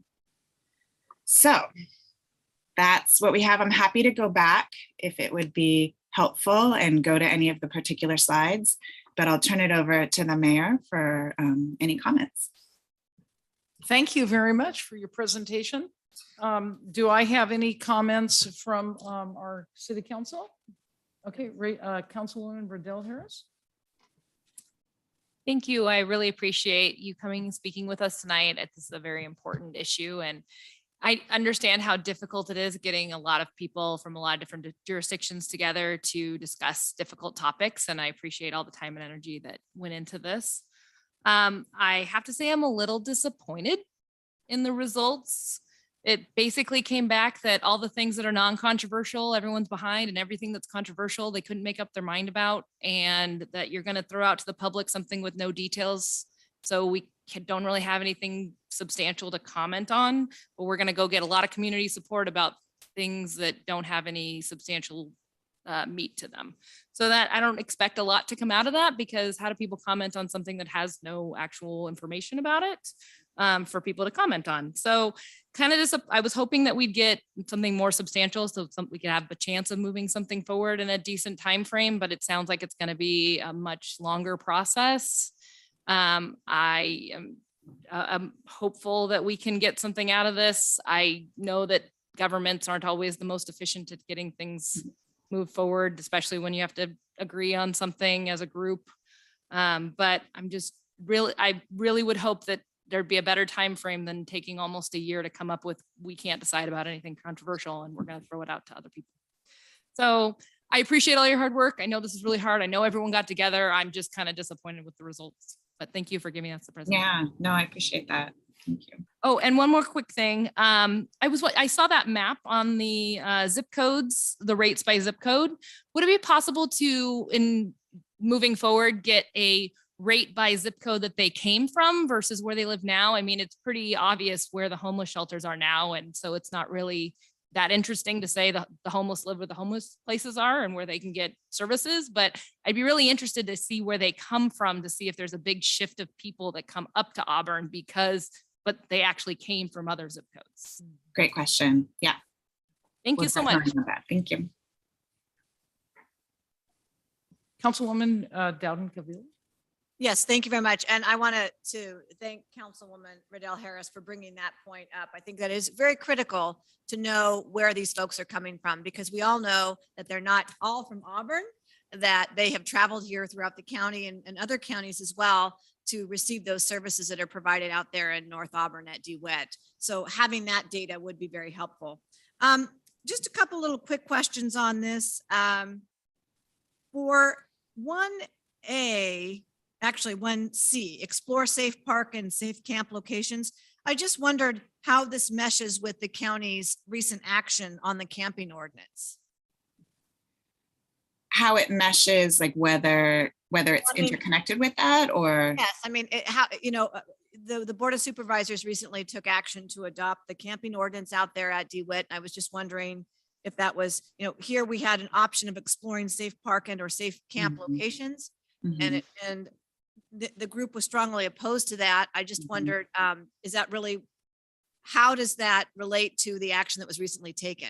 Yeah. By the supervisors, right? So yeah, it's a great question. And I think that's something, there needs to be able to be provision of enough safe places that's legally mandated. And that's the tension is, I think people are very concerned there was a lot of concern expressed that if you have a safe park or if you have a safe camp, it's going to be a beacon for people to just come, that tons of people will just come. But if you say, no, you can't camp here and you can't do there, where are people going to go? That's the question that keeps getting circulated over and over and over again. So I think that there's a tension that the no camping ordinance is to try to streamline where folks are going to be, but the alternative of where they go, it hasn't been identified yet. So I think that there are members of the community that are really, especially folks from churches, who are really interested in still exploring the safe camp. So there's a lot of strong opinions that we haven't landed on yet. Lots of strong opinions on all sides. Yep. When it comes to this particular. Exactly. Now, you also talked about community town halls. I was wondering if you could provide us with a little more information on, will that be in each community? And do you have a schedule for that? Or if you don't, when will you have a schedule so that our community members know when they can weigh in? Yeah, great question. And right now, what we're thinking is that we'll do one virtual, one online, and one in person, and one in South Placer and one in Mid Placer. So a total of 4. And in South, we'll have one online and one in person, and in Mid Placer, we'd have one online and one in person. And right now, we're wrapping up this phase of doing the presentations to the councils, and then that's the next step. So we're hoping late May, June, July, that it'll be soon. It'll be soon. And as COVID restrictions are changing, we're poised. We're like, okay, there's no surge right now, so this is a good moment to actually be able to do things and bring people together in person. And we really want to make sure we have enough different ways of people to communicate. Not everybody wants to come in person, doing online forms, as you all know, has allowed a lot more participation. So we want to make sure we're able to make it possible for as many people. I do appreciate that you will offer that medium, the online option for folks. When you talk about Mid Placer, I mean, obviously South Placer, that's where the bulk of the population is, but Mid Placer, are you talking about Auburn area? What do you see as Mid Placer? Yeah, I think Auburn area. Okay, good. All right. I know that our city manager prefaced, when he started off the discussion, he made it very clear that this is not about Campus of Hope. But I would be remiss if I didn't mention that. I do appreciate that there was a tremendous amount of discussion and dialogue, all the different groups talking. We've got some information about where people are. I know that it's not to the level of detail that I think any of us really hoped. We have some conceptuals, but we also do have that other proposal that isn't officially on the table, but is certainly one that's been actively promoted. And what I appreciate is the fact that is a plan. Yeah. This is really just sort of, okay, we're medium warm on this issue. We don't really like this. And so it just seems like this approach is going to take a very long time. There is a proposal that's on the, that's out there that's ready to go and take advantage of dollars. And, this is just a very long process. So again, I appreciate that the electeds are involved, the amount of communication and so forth, but I just don't know what the end result is going to be. Really? Yeah. Are we going to have a plan? Are we just going to say, this is where we are. We feel strongly about this. And yeah, I completely get it. And it's a different process when you're trying to do it collaboratively. It's like you're building relationships, you're building trust, you're weighing all, it's one thing if you're like, have a small group and you're like, this is what we're doing. And that's, this is about creating a regional approach, which is just, slower. And I understand that. I really do. And I appreciate, I know that Councilman Berlant and Spokley have been participants in this process, as well as our designees. So, but in any event, thank you for your report. I appreciate it, and we'll continue to move on. Yeah, thank you. Councilman Berlant? Thank you, Madam Mayor. Amanda, thank you for your presentation. And actually, I appreciated the green, yellow, red because I think it does at least give a better idea of kind of where we are. It doesn't necessarily tell you where we were. I say that the green for having the favor of reissuing the permit of the North Auburn one may not have been as green for the representatives of the Auburn area. But the only thing I do have one question and one comment. Amanda, when do you plan, sorry, you already answered that question. What was the feedback you received so far, or at least the tone of the meetings that you've had with the other jurisdictions so far? I'd say the tone was supportive. I mean, I think it's interesting that what I'm hearing from you from Auburn is more like, come on, let's get to it. Let's get to the plan. Let's like get in the specifics. I think I would characterize it was like, let's go slow. Let's talk to each other. Let's look at the data. You know, that's how I would characterize. Like people are in, they're all in, they want to work together.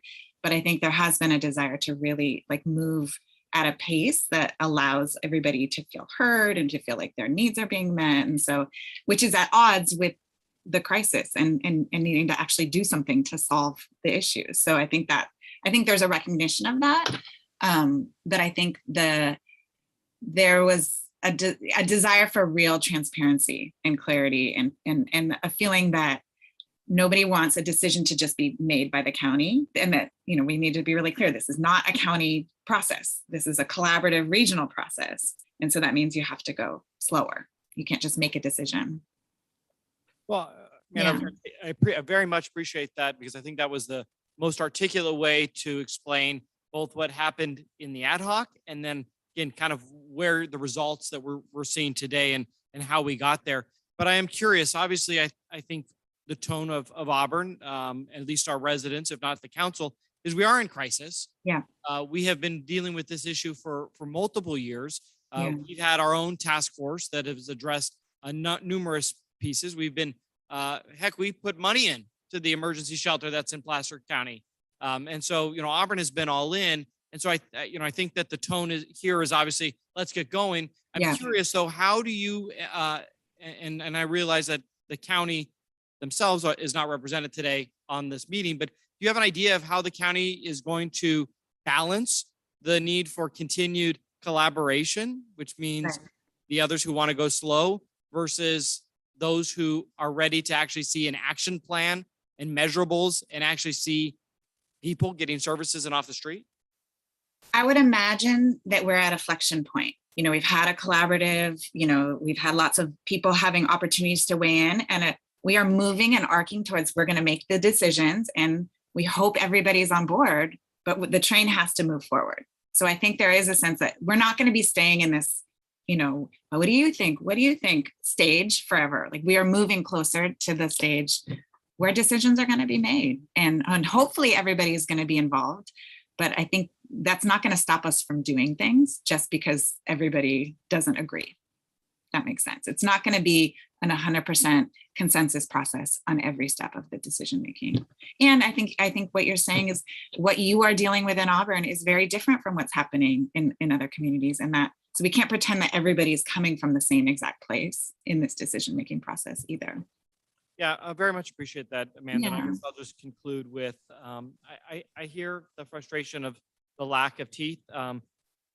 This is a very different final product than I think, Amanda, you brought to the ad hoc group originally. And, you know, there is a balance between collaboration, which I think is a critical part of the strategy, because if we are not all on the same page, the issues of one community just get moved to the next community. And this has to be done together with one voice. And it's just really unfortunate that I think our desire to have a louder voice is challenged by our friends in these other cities that have a strong voice, but are not in the same position we're in, taking action. And so, and I don't know where we as a council go. I agree with Councilwoman Riddell Harris that I want to see teeth. I want to see where do we actually go from here. But I also know, sitting in those meetings, that this was the best solution that I think the county could come up with, because from the beginning, and I still believe this is the best road, the county has tried to work very hard to make sure this isn't the county's plan that they then implement on our residents, but rather this is our plan that we implement together. And we're just not there yet. But Amanda, please pass on, at least from me, my appreciation for your efforts, because you are inching along with something that I know was very difficult for staff to pivot from in the last couple of months. And obviously, just to be totally transparent, I believe that the Campus of Hope proposal is what completely changed the tone of us getting to a strategic plan that was actionable and that was not just red, yellow, green, but really something the county could use to help those in our community that are homeless and need services, need housing, and need all the other things that we've talked about that the homeless transit community relies on. So thank you, Madam Mayor. Amanda, thank you again for coming here tonight. Thank you. Appreciate your comments. Thank you. Yeah, Amanda, I had a couple of questions. Sure. So the ad hoc group is a representative body of elected officials from the Board of Supervisors, the City Council of each municipality in the region. So how many were actually on the ad hoc committee? Oh man, I think it was about 15 or 16. The longer presentation had a list of all of the different names, but I think it's that. I can get back to you with the specific number, but that's what I think it was around, somewhere between 13, 14, 15. So Yeah. there's no real community individual. There are people that work for cities and the county.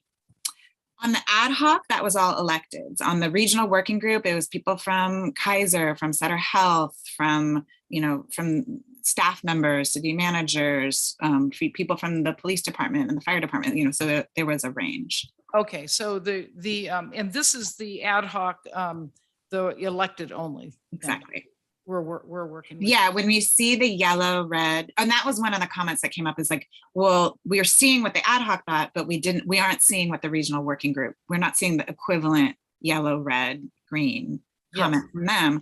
For the most part, these were the strategies that they advanced, that they supported, the regional working group, but we don't have the nuance of, just because we supported it as a group, how did each person weigh in on each strategy? We don't have that level of nuance. So, but of the 15 and 16, then Auburn, basically, we had 2 representatives. Yeah. Okay. And so then everywhere else, so there's like 13 or so representatives from outside the Auburn area. Board of Supervisors from, Rockland, Lincoln, all of the other jurisdictions. Okay. And then, when you say, there's strategies, how did you come up with these strategies? There's all kinds of different questions that were given to the ad hoc group that they commented on. How did you come up with those? So we went through a process with the steering committee. We had a steering group and then the regional working group where we would discuss different elements around housing, around prevention strategies, those 5 impact areas. And then from those, and we would have breakout groups where we would generate brainstorms and then come back and then we'd synthesize all of the ideas. And then through the process over those 6 months, those generative processes, then we identified what were some of the emergent themes that came out. And from those themes, then we turned those into strategies that then we brought in December to the ad hoc group, so it kept going back and forth through discussion and through refinement from the ad hoc. So you didn't really rely on data or what's occurring in other jurisdictions or Marbit or all of it was based on us we did an existing conditions report where we did a survey of what similar communities, what are some of the best practices, what are people doing? And then that was part of, we would present to the regional working group that information, and then we would process that information, and from that come up with the strategies. So yes, absolutely. All of it was so that went to the regional group. Mm-hmm. And then the ad hoc got it from them. No, and then we would go and present after the regional working group would process that. We would then present that to the ad hoc group around what, we had this discussion, we received access to this data. From that data, we had this discussion. From that discussion, here are some strategies that we want you to weigh in on and share your opinions. Okay. And it just seems to me, I guess what I'm my concern with the report is actually you did spend a lot of effort and time, and my concern though is that we're in Auburn. We apparently according to your graph, have the most homeless population or right up there. And we have two representatives. We have a homeless shelter here, and there's really, it's one of the largest. There's different strategies that's talked about in the plan, but again, there's nothing specific there's backup that shows that it works. Like, for instance, you have some, you present to the group, should we have parking, safe parking? Does that work? Are there services? It just, again, I think I concur with my fellow councilwomen and men here that, it lacks detail such that it doesn't seem to be a document that is really workable. It certainly shows people's preference and especially their preference in terms of where they live. But what I think we need, and again, I think Councilwoman Dowden Cavilo indicated, is we were presented a plan, and the plan was backed up by data. It was backed up by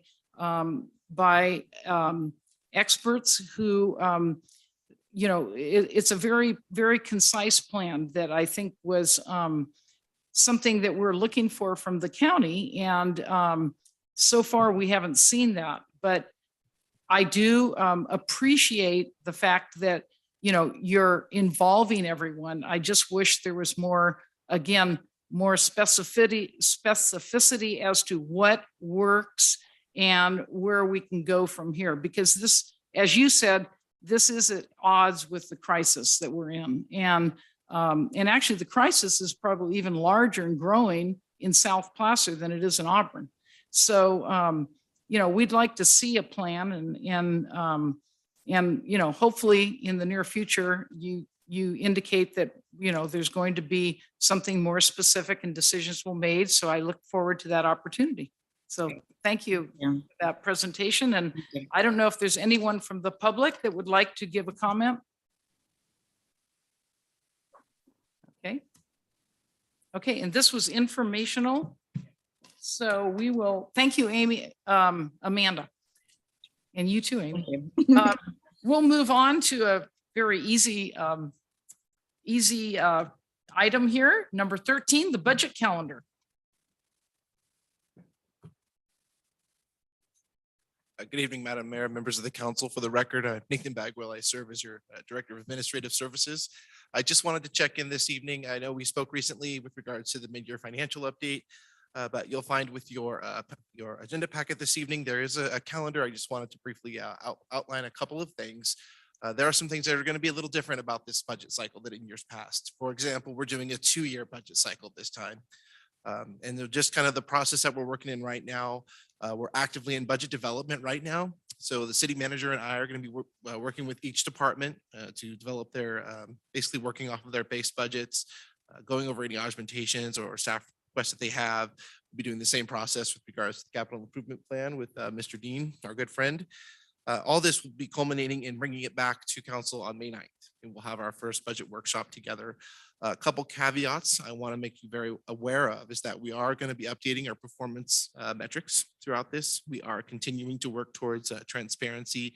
That's part of what's built into the strategic plan. And with the strategic plan, there's going to be a significant focus on that. You're going to hear a lot about that. In fact, Mr. Don Levy and I, that's one of the highest points that he's actually, we're having people really give us justification for each of their budget areas so that we're really keeping that as a primary focus. We will also be meeting with each of the commissions and committees in the coming weeks to ensure that they're engaged and we're talking to them and they have an opportunity to get their request in front of you. So that brings us to the 9th. We'll have a budget workshop. We'll go over the base budget. We'll go over the any augmentation supplements requested and overview of the 5-year plan. We have a placeholder for a second one 2 weeks later. And our first opportunity for adoption will be June 13th. If for some reason we need to bring it back, we have another council meeting 2 weeks later. So that was really what I wanted to cover with you this evening.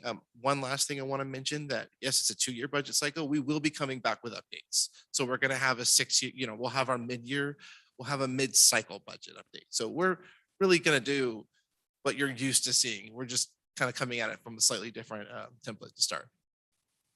Be happy to answer any questions you have. Do we have any questions? Yes, Madam Mayor, I was glad to hear that you said that you were going to meet with the committees and the commissions. Because, this will be new to them as far as the 2-year budget. And if you're coming to the council in May, really getting on those agendas for April for all of our committees and commissions. I know I sit on Endurance, Capital, and SHAC, which are 2 committees that do, put together a budget for the council's consideration. So just, I appreciate that you're going to be there and talk to us about that. Just so that we as a council also understand that given it's a 2-year budget, there will be obviously requests for much more money. Because we're looking for a 2-year versus just a 1-year, I'm sure. So thank you. That was really the only comment that I had. So thank you.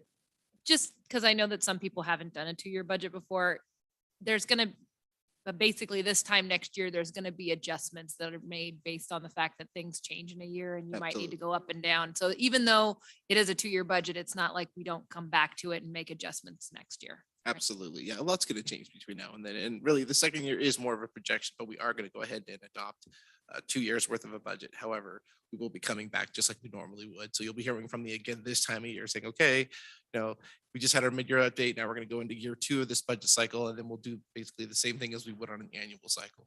Okay, great. Thank you. Thanks. Thank you, Madam Mayor. Nathan, calendar looks really good.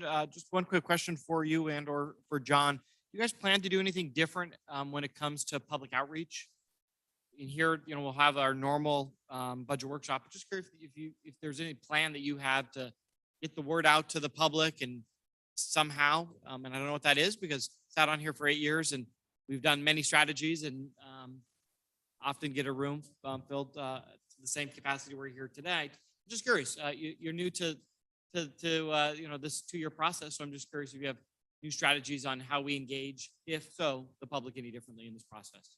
So no, and I appreciate the question, council member. That's such a tough one because oftentimes folks don't want to engage on the budget unless there's a problem. This is something that we've done a couple different ways in past lives where we have gone and had virtual sessions, whether it was at lunchtime, nighttime, and we even gave out gift cards and tried to get people to come. And I think our biggest attendance was 9. And we tried, we even pushed it out on Facebook and all these different, that's not to say that Auburn isn't going to have more of a participatory nature to it. But we're always open to suggestions and we're looking for ways to do that better, more proactively. And I'm, certainly wide open to it, but budget workshops seem to be the way to gather the people that want to talk about these things. But again, we're always open to suggestions. Thank you. Yeah, I think that this year we will actively go to the committees and commissions. We are going to sit down with them. If you add it all up, that's got to be 50 people right there. I don't know if we'll offer them gift cards, but I don't know if they were, at least when talking to the Economic Development Committee, I don't think that they were super clear on the fact that they needed to come up with the next year's worth of budget, just because they're used to that same old process. So, so there's that piece. The other piece, not that I don't love a good budget meeting, but it doesn't really have that flair and that draw that maybe some other meetings might have. I'm sorry. But maybe a 1-pager with the highlights or here's some cool things that we're budgeting for that are going to get done over the next year or 2 that you might be interested in. So that way with some maybe prettier graphics and it looks, more than just a Word document would be nice. It'd be nice in the future to do that combined with here's what we did last time and this is what we're looking at doing in the future and kind of, we can even do that this year too, but it's kind of nice to have just like maybe a 1-pager that you can say, look at all the great things we did and look at the great things we're going to do over the next year or 2. Thank you. That's a great idea. I was just thinking of a byline. Who wants to spend $30 million? Yeah.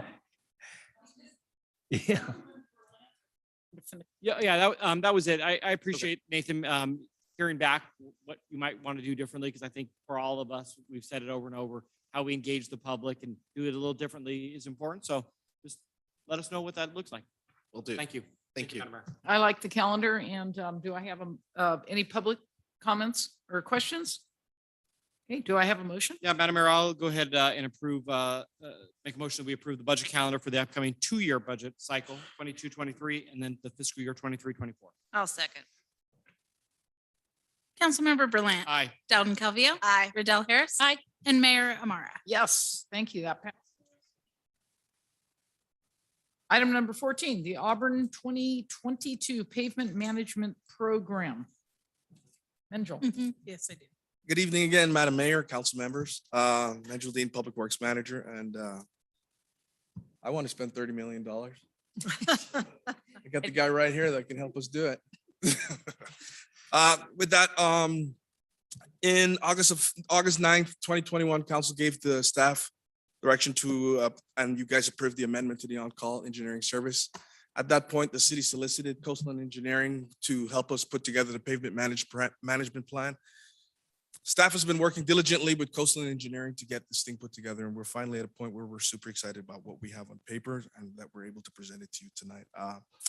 I'd like to introduce to you guys tonight Michael Carley. Michael Carley has been doing this line of work for quite some time. He's actually helped additional neighboring cities. I think you did Colfax and Coastal has done quite a number of agencies.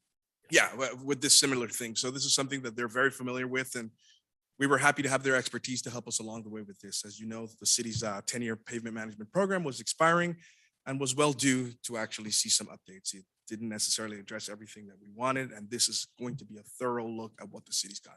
And with that, I'd like to introduce to you with Michael Carley. Thank you, Benjel. It's good to be here. See a bunch of faces I've never met before. See one face I've seen a lot recently. If you ever really wanted to go to sleep at a meeting, John and I could bore you to death with soccer referee stories. Michael's actually an exceptional soccer referee, so Thank you. it's nothing but excitement. Okay, but I make a living as a civil engineer. I've been doing it for quite a number of years. And I'm glad for this opportunity to present this to you. We're going to talk about the pavement management program and what a program is. It's a whole system of taking care of the city's streets. It's an asset management program. It inventories the streets. It does some analysis on costs. And then it can also help us do some analysis on what can we do with the budget, what budget's needed to help keep the streets in a good condition. This particular pavement management program is built around a particular piece of software called Street Saver. It's produced by the Metropolitan Transportation Commission out of the Bay Area. There's somewhere around about 500 agencies now using it, not just in the United States, but also other countries. The program does inventory management, does budget analysis, project selection. It has a GIS toolbox. We brought in the city's GIS information on streets into the system. It tracks street inspections and it does maintenance, and it also tracks maintenance and rehab treatments. In the past, staff has done pavement management and they've done it using kind of more of a spreadsheet based system, which is a little bit more informal, a little bit more manually intensive. This is going to be a more rigorous program. This is and it has more flexibility and more potential. So a PMP, it's predominantly a decision-making tool. Ultimately, we want it to be a decision-making tool. To get there, we build it from the ground up. We put a bunch of information in. All the streets in the city are in there, lengths, widths. We split them all up into individual sections. Like I said, we brought in the city's GIS information, did a little pre-editing. And then after we get in there, we did do some post-editing to make it worthwhile, to make it useful. The system produces I think you've heard the term pavement condition index, perhaps you've been using that, but the system produces a number that is a rating of each street in the city from 0 to 100. City of Auburn streets rate on a scale of 0 to 98. So the system, based on visual inspection, will then, and an algorithm put in there by the folks who have written the program, then comes up with that determination. This graph right here is kind of the heart of what the algorithm is based on. On the left-hand side, we have pavement condition from 0 to 100. The bottom scale is a timeline. 0 here to about 22, 23. The curved line is the kind of the condition of the street over time. From the day we build the street brand new, it's going to have a rating of 100. And all streets, as we're probably aware, all naturally deteriorate. It's just a combination of environmental factors and use. And it kind of follows this line. So for the first 75% of the useful life of a street, it only drops about 40% in quality. So it goes from somewhere about 100 down to about 60, still 60 being good. And then the next 12% of useful life, it then starts to take a deeper dive, it starts to drop faster in quality and it loses another 40%. Then somewhere between 20 and 30 years, and it varies by street, it varies by kind of the characteristics of the street and the use, the street quality approaches 0. It approaches a failed condition. Or let's just say a high quality gravel condition in some cases.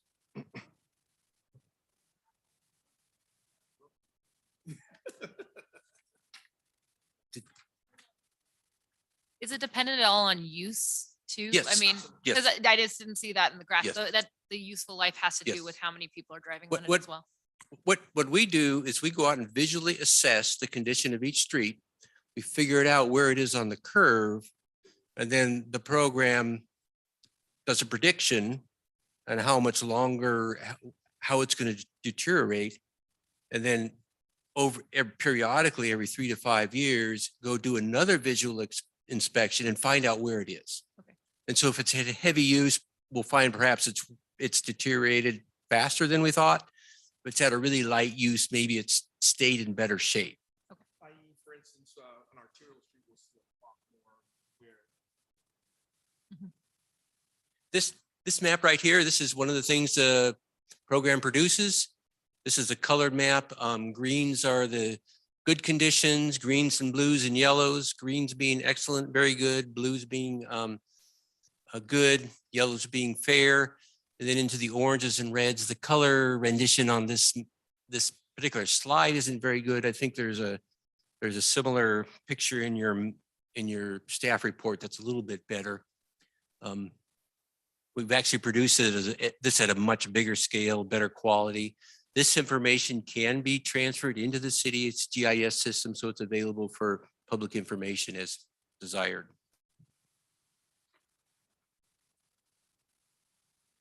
This graph, although the colors the rendering isn't excellent, but again, the colors in your document are.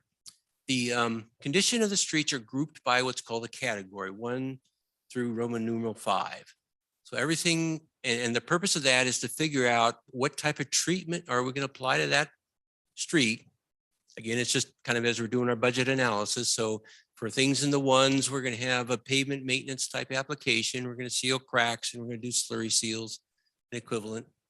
For streets in kind of the 2s and the 3s, between the 50 and the 70s, the 2s being a non-load related and the 3 being a load related issues. We do seal coats or thin overlays. And then as we get down into the 4 is supposed to be an orange color. It's the wonder of computers these days. And the 5 is a red color. And as we get into the oranges and the reds, those require a lot more substantial work. The thicker overlays, or as we get down to the 5s of failed conditions, we certainly need to rebuild the street.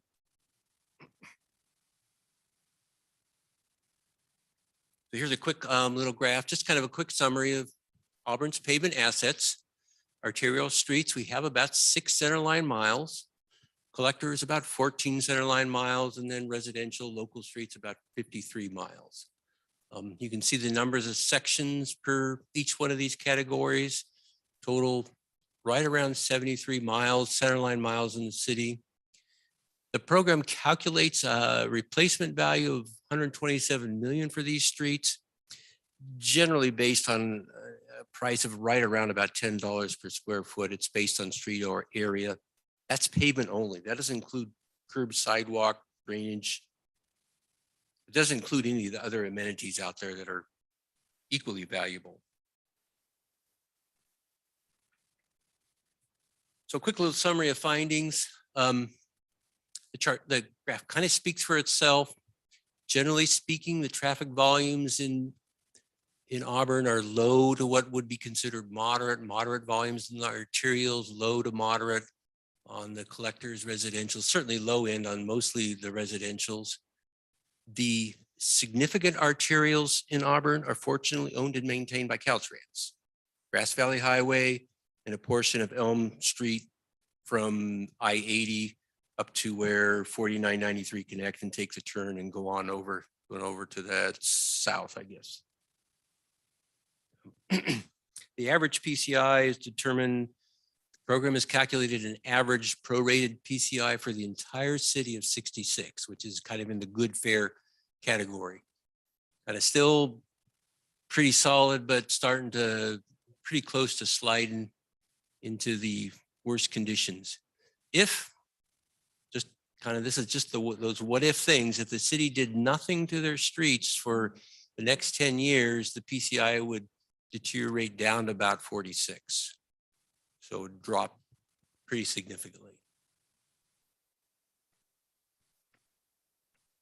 So in terms of comparison to other agencies, we have a graph here. This came from SACOG. SACOG gathered information from other agencies in their region, the various counties and cities in them.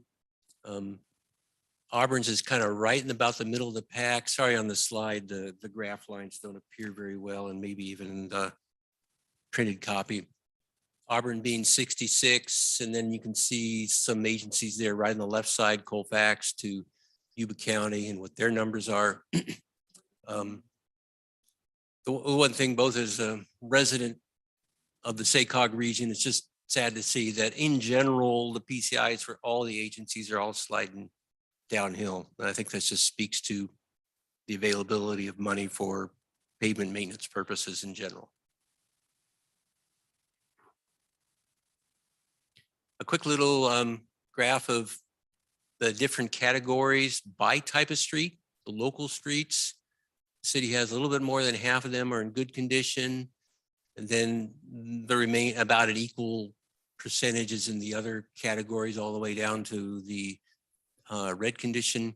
The collectors, again, about better than half of them in the good condition down to, and then perhaps less in the other categories. The arterial is only about a third of the streets in the arterials are in good condition. Then again, just tapering on down to the poor, the very poor conditions. The average PCI by type of street. Now, again, this is just a calculation by the total area of each type of street. The program, each particular segment, if it has a certain PCI, takes a prorated amount of that by the area of that particular street. So you'll see the locals have a 66, the collectors a 69, and the arterials a little less, 63. The average of those three does not add up to 66 because the calculation is a total prorated calculation involving all the areas in the entire city. So that was kind of a summary of just sort of the data and some of the rough findings. And now we're going to get into where we've done a little bit of budget analysis to try and figure out, okay, what are some options for the city? The purpose of what we did with these budget analysis is we try to bracket, what if you have no funds? And then what if you have that magic pot of money, kind of that nirvana of just the ultimate unlimited budget? That's what these scenarios are. There's really 5 primary scenarios, but the 6th one kind of being that ultimate funding scenario and kind of talking about the two. And so the first scenario is kind of the do nothing. What if you spent no money? What happens?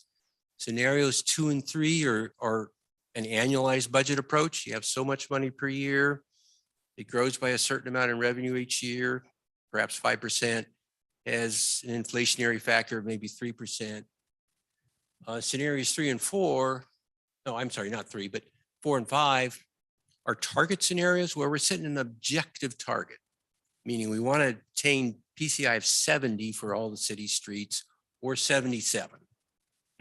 And the program will calculate how much money is needed to achieve that goal over 10 years. And we chose a 10-year analysis timeframe. Usually the shortest time frame we want to choose is 5. If we choose a 5-year time frame, then the spending curve is really steep in terms of the quantity of funds that need to be obtained. And so I we stretch it to 10 years, so it's a little bit more generous, gentle, a little bit more moderate. Scenario 1, the unmet need. Of course, if you do nothing, the first year it says you need 21 million to achieve this unlimited, unconstrained goal down at the bottom of 84. There at the unlimited, unconstrained goal, after 10 years, you need about $54 million to get to the ultimate goal of 84. Now, the reason it's not 100 is because some of the things that are done some of the maintenance operations, some of the slurries and things like that don't bring the street back up to 100, but they bring it up into the 80s, which is really good. So so somewhere above 80 is kind of golden in terms of an average value. Scenario 2, the 1.1 million per year at the end of 10 years, the PCI had declined to 57. The unmet need is 47. Scenario 3 is a $2 million per year. The PCI is more or less stable. That appears to be what the program says the minimum needed. Still an unmet need there of 36 million. Scenarios 4 and 5 are the two where we're setting an objective target. Scenario 4, it says you need 30 million to get your average PCI up to 70. But just realize that these two target ones, it doesn't stretch it out an even amount per year. It throws like a third of it into the first year or two. So it says out of the 30 million, you're going to spend 10 to 15 million in the first couple of years. I know that's unrealistic, but that's just kind of what the program is doing. It's wise to understand that. In scenario 5, to get the PCI up to 77 says you need about a total of 42 million. One thing to kind of realize down there in the notes, the number of streets in the category 1, the excellent to very good, increases for all the scenarios, which is good. And the number of streets in kind of the 2 through 4 category, they all decrease. It's only the scenario 5 budget analysis that actually makes a stab at reducing the amount of streets in category 5. So what's happening in some of these scenarios is the numbers of streets in 4 are actually falling into the 5 category. So that's why 4 is going down, because it's kind of going both ways. I don't know percentage wise which are going either way or which specific streets, but that's kind of generally what's happening.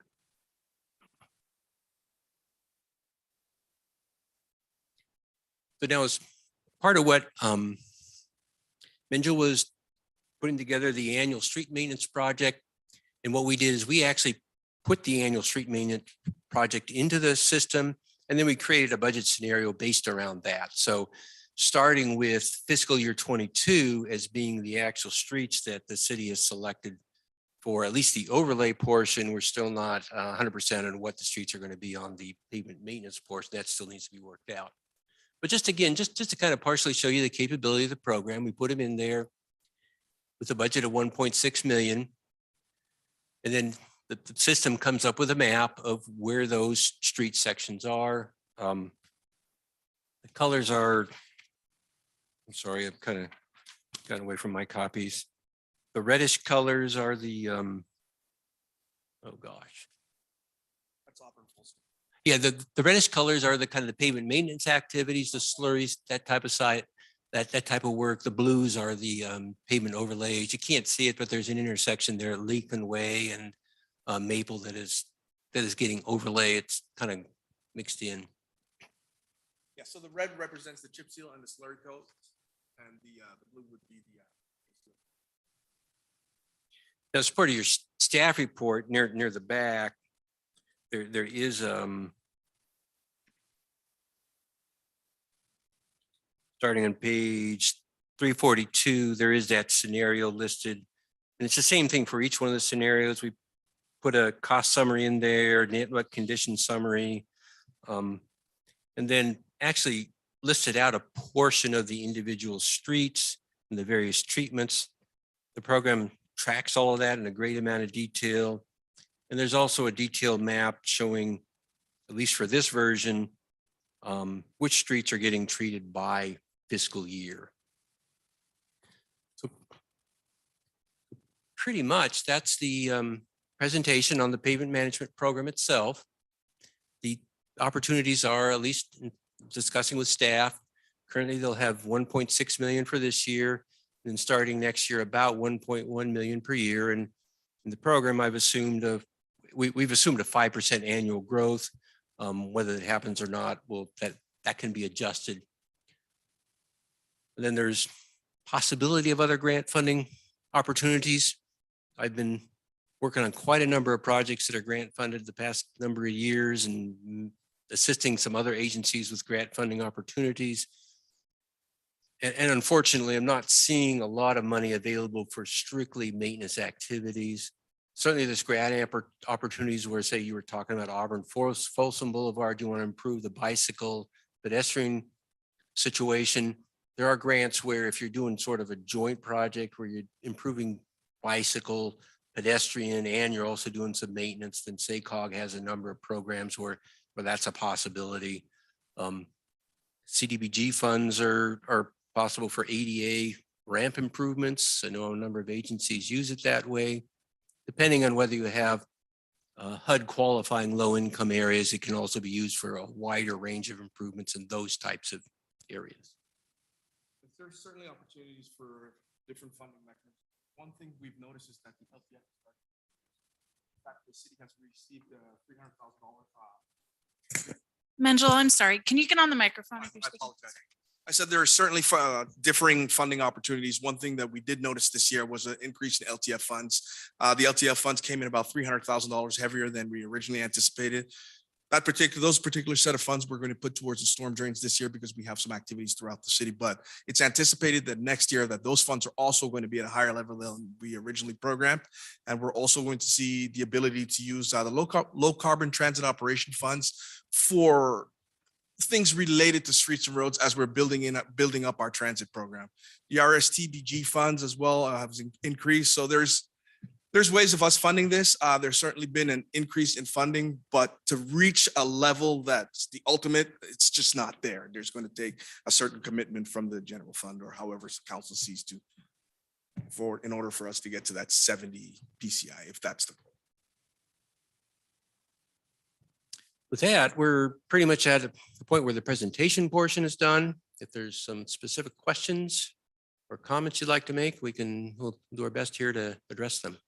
Councilwoman Delton. Yes, so thank you very much. I really appreciate having this data. And I may have seen you out in this. Did you actually do the survey or was it your staff? No, it's our staff. Okay, yeah, I saw them out several times, measuring and carefully taking calculations and so forth. So, really, I just want to say how much I appreciate having this data. I think it's incredibly important for us to have this. It'll help us establish our priorities going forward. Again, proactive versus reactive, because we know what we can expect to spend, although costs continue to go up. We do recognize that. But it's incredibly valuable. It's very interesting, when I was going through all the different streets to see how poor some of them really are, and actually that some of them are not so bad. And, so that in its own right, it was kind of fun to kind of look up and see, oh, well, what streets are in what kind of condition. But I didn't really have any specific questions. I know this is just a report for, for the purposes of tonight, we would be moving to just accept it. But I do see this as a very valuable tool to us, for us to use as we set our priorities for the upcoming years. And I'm very grateful to have it. So thank you. Councilwoman Riddell Harris. Thank you. Thank you. I really appreciate your presentation. It was very helpful. I like data. I like to have things supported by data. It really helps when we're talking to constituents and they are complaining about a road that we can actually either look it up or direct them to some information rather than it, we don't want to make it so the loudest person gets their road fixed, but more that it's done in a consistent way. And so this really helps us to get there. So I really appreciate it. I guess my question is there a industry standard for like what we should be shooting for? I know you guys had 70 on there and 80 is great. And some you can only get up to 80 unless you totally replace them. So I'm just trying to, you were telling us what other cities are at. Is that what we're shooting for, to be kind of matching the other cities, or are they all in bad shape and we should be shooting for something higher? Just not sure. So a lot of that comes down to the type. Sorry, I apologize. So a lot of that comes down to how council wishes to see our city, right? Ultimately, Auburn is consistent with the state. The state is about a 66 PCI, and so is Auburn. We know that there are certain roads that are really bad, and we certainly should address those. The biggest thing is funding. I would love to see the city at about 70, but the reality is that maybe 70 right now doesn't make the most sense for us. Maybe shooting to just increase our PCI by 1 or 2 points over the next 2 years would make the most benefit, because it seems like 1 or 2 points in PCI seems like a very small number, but when you look at it from an overall system standpoint, it means that a lot of your local streets are actually seeing greater increases because you're able to go do more preventative maintenance. Like Michael said, when you do a slurry or a cape seal, you don't get to 100%. You perhaps get to about 83, which in our case is more than acceptable because most of our roads, as you saw on this slide, are local roads.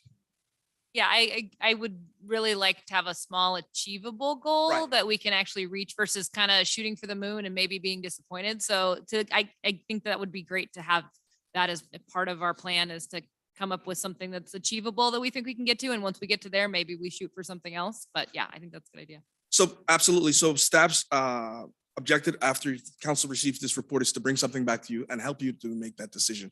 Do you want to see us at a 69? Do you want to see us at a 68? But we'll come with some recommendations on how we get there. Great, thank you. Thank you. Councilman Berlant? Thank you, Madam Mayor. Thank you for the presentation and the report. Obviously, with the current one expiring, it was time for a new one, but this one definitely has a lot more metrics, a lot more ability for us to know that it's not just in that street's next turn in line, which is really how the other one was formulated, right? It was much more kind of regionally approached. This one, though, looks at obviously, a numeric value. I really appreciated the question about, what's the industry standard or what should we be shooting for? I definitely would voice my desire to see us move towards a scenario that is more of a PCI index goal versus just throwing money at it. Now, I've been on this council when we really had no money to put at it. We pulled some money out of the general fund. That over the last now 8 years, we've beefed up quite a bit compared to where, unfortunately, councils prior to us were able to afford. I am curious, though, with revenues where they are, is there an ability for us to invest some of that money this year and not necessarily just go for a continued appropriation over the next 10 years? Meaning, can we front load some money from the increased revenue that we have this year, not knowing what it's going to look like in future years? No, absolutely. And that's a great point. And as Michael pointed out at the beginning of this presentation, putting more monies up front towards our PCI will always benefit us. It'll make the system overall, it'll be more, the condition will look better over a longer period of time. So upfront loading is always the better way to go. Well, Councilmember Stokely is not here, but I'll just speak on his behalf and share that I definitely think that that's got to be part of the conversation.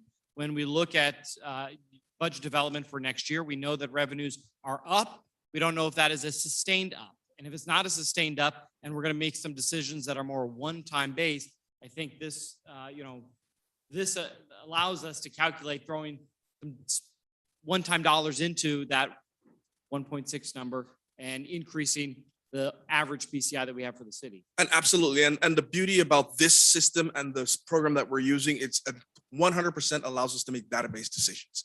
That's the beauty of it. When we move the monies into the system, we're telling, hey, we want to increase our spending by X amount of dollars. It'll show us where those monies will be best spent. So, Angel, do we know with gas prices where they are, where we are with the SB $1 projections? Will we be getting, you mentioned the local dollars, but what about the SB1 funds? So absolutely, with the quarter-cent sales tax for gas being put towards SB1, we're anticipating that there's going to be a significant increase. But that goes back to your point. We don't know how sustainable that is or for how long of a period that's going to last. LTF and SB1, we should see significant increases this year and next year. Yeah. Okay. My last question here is, now that we've done the analysis, how often, did you ever point to that last question? Go ahead. Okay, it's okay. I can pause. So typically, as you look to increase your overall funding, the one thing, and here I'm going to totally put my city manager hat on, that you like to, you want to throw things at. When you put general fund dollars into the mix, you trigger something the state calls a maintenance of effort. Part of our overall accounting each year includes what is known as a state controller's report, where we actually have to flag any discretionary revenues that we put into the pot. Now, general fund monies are discretionary revenues, and realize that once you put it in, you really can't take it out. And the penalty falls into things like SB1. If we don't maintain our maintenance of effort, which in this case is about $500,000 a year, they will deduct dollar for dollar all that you have not contributed in the ensuing year. So it's a very significant penalty. The difference being non-discretionary revenues. If for some reason we had some type of a tax revenue that we did, a lot of communities will go out and say, you know what, we want to do something, and they'll put some type of a local measure on the ballot. Those are non-discretionary revenues. It actually has to be an amount of money that's going to come in that the voters have said, you're going to spend it on streets and roads and doing all that. And that's the delicate dance that we play. And the idea saying, well, we're just going to put it all in, realize that there can be a penalty. So I kind of give a cautionary tale from the staff standpoint. Do we want to find the ways to do this? Absolutely. But we have to be very careful about it as we look for some of our other transportation-based revenues and those types of things. That's where we kind of juggle some things that we would have to look at things. So I'm just kind of giving you a heads up that when the staff, when we acknowledge a windfall, but we aren't putting it into the streets, there's kind of a reason for that. You know, I appreciate you, you mentioned that. I mean, Menjo was honest from the beginning, said he would spend the $30 million if we give him the opportunity. But I do think that it Menjo warrants, tries to spend that $30 million every single day. John, but I appreciate your comments. And I think we even talked about that last year when we bumped it up beyond where it was by making an additional general fund allocation to this.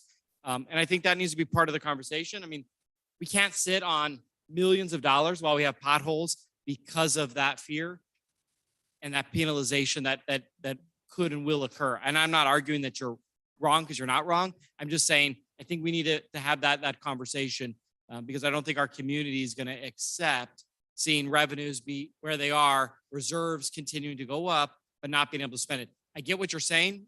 It makes sense. And so that's why I think I look forward to where you're going to find the other non-discretionary dollars that can make that up. And again, SB1, maybe it is the windfall that helps it. I think we could also have that conversation during budget development of what are we doing with PCTPA and trying to work to convince them to include Auburn back in. Remember, they kicked us out of the last effort. You're talking about the sales tax. Correct. Yes. So yes. maybe that's an opportunity for us to come back and talk to them about, should we be included? I think they kicked us out because we didn't want to be in it. In part, Well, I think it was also polling numbers. Yes, the way I polling understand numbers, it. And I'm yeah. just, Yeah. for today's discussion, just throwing it out there that may be a workaround from not having as easy of an opportunity to just throw general fund at a problem. But thank you for that, John. My last question though, Menjel, is now that we have this analysis, how often and what is the plan to go out and reassess it? So the reality is, as we update the streets, we're reassessing it at that point. Every time we do something new to a roadway, we're going out and we are updating it in the system. But as we're going out for bid annually, we should also be doing a small amount. Hey, we're going to look at this. What we're doing is putting the city into 8 different sections. And we're going to be updating those sections annually. Hey, we're going to look at these 2 sections this year. We're going to look at these 2 sections this year. So it's going to be constantly revolving. We're updating it as we go because the data is only as good as it is new. So as we go through it, we'll keep continuing to update it. And when you say city staff will do that, or that is correct. Yes. So nothing against coastal engineering. We love them. We love the work that they provided for us, but that's why we have staff. Natalie Hampton, James Tabor, they're very capable of going out and assessing it. We know what we're looking for now. We know what the program is all about. Natalie's all about database decisions. So this is That's great to hear, because obviously what's an 87 today could easily become an 84 tomorrow, and two 87s may not deteriorate at the same level. That is correct. And so having the ability to make sure that we're pivoting what those priorities are is going to be critical. So Angela, thanks for the presentation. Again, look forward to the discussion about the funding. I definitely am supportive, though, of us coming up with a goal that gets us to a PCI number, not just throwing dollars, whether it's general fund or not, at the problem. But thank you, Menjo.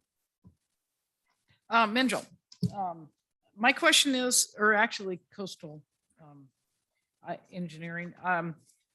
So my question is, I'm an attorney, I'm all about liability. And as I said earlier, I would ask this question because Skyridge School has young kids and families, and there's probably 400 kids in that school, 400 vehicles going there every day to and from, and then there's other activities. And I don't support keeping a road in poor condition to slow people down. Because what they are doing is they are going way to the side of the road. And in your report, it shows that my due is every portion of it is below 30. So my question is, now, are these just draft ideas? Correct. Oh, okay. So because it doesn't include my due at all. Correct. So that will be considered, or you list, Hoffman and some other school, Lincoln Way, Marvin, Roby. Another really great factor about this program is that it allows us to update. Oh, sorry.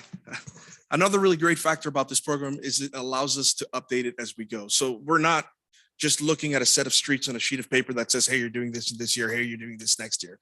This allows us to do this very thing. Hey, MIDU isn't that great. Let's go out and assess it. Let's take a traffic count. Let's see how it's being utilized. And now, no, we need to bring this forward. And that's kind of how we'll make those. Again, it's the database decision. Great. Okay. Yeah. And just in 2023, you have, Berlin, Shanna, Collins, and they have a higher PCI, but in any case, that's good to hear. There's about 15 additional pages there worth of streets that I did not print, was not printed because it requires the review that Menjel is talking about.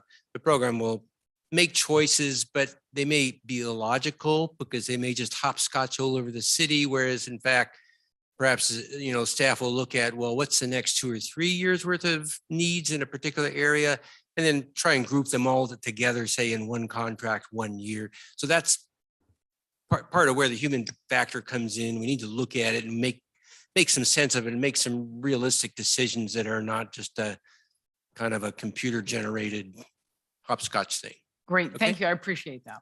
Thank you for clearing that up. And then you've done a number of these, and I'm just going to go back to the whole bike thing.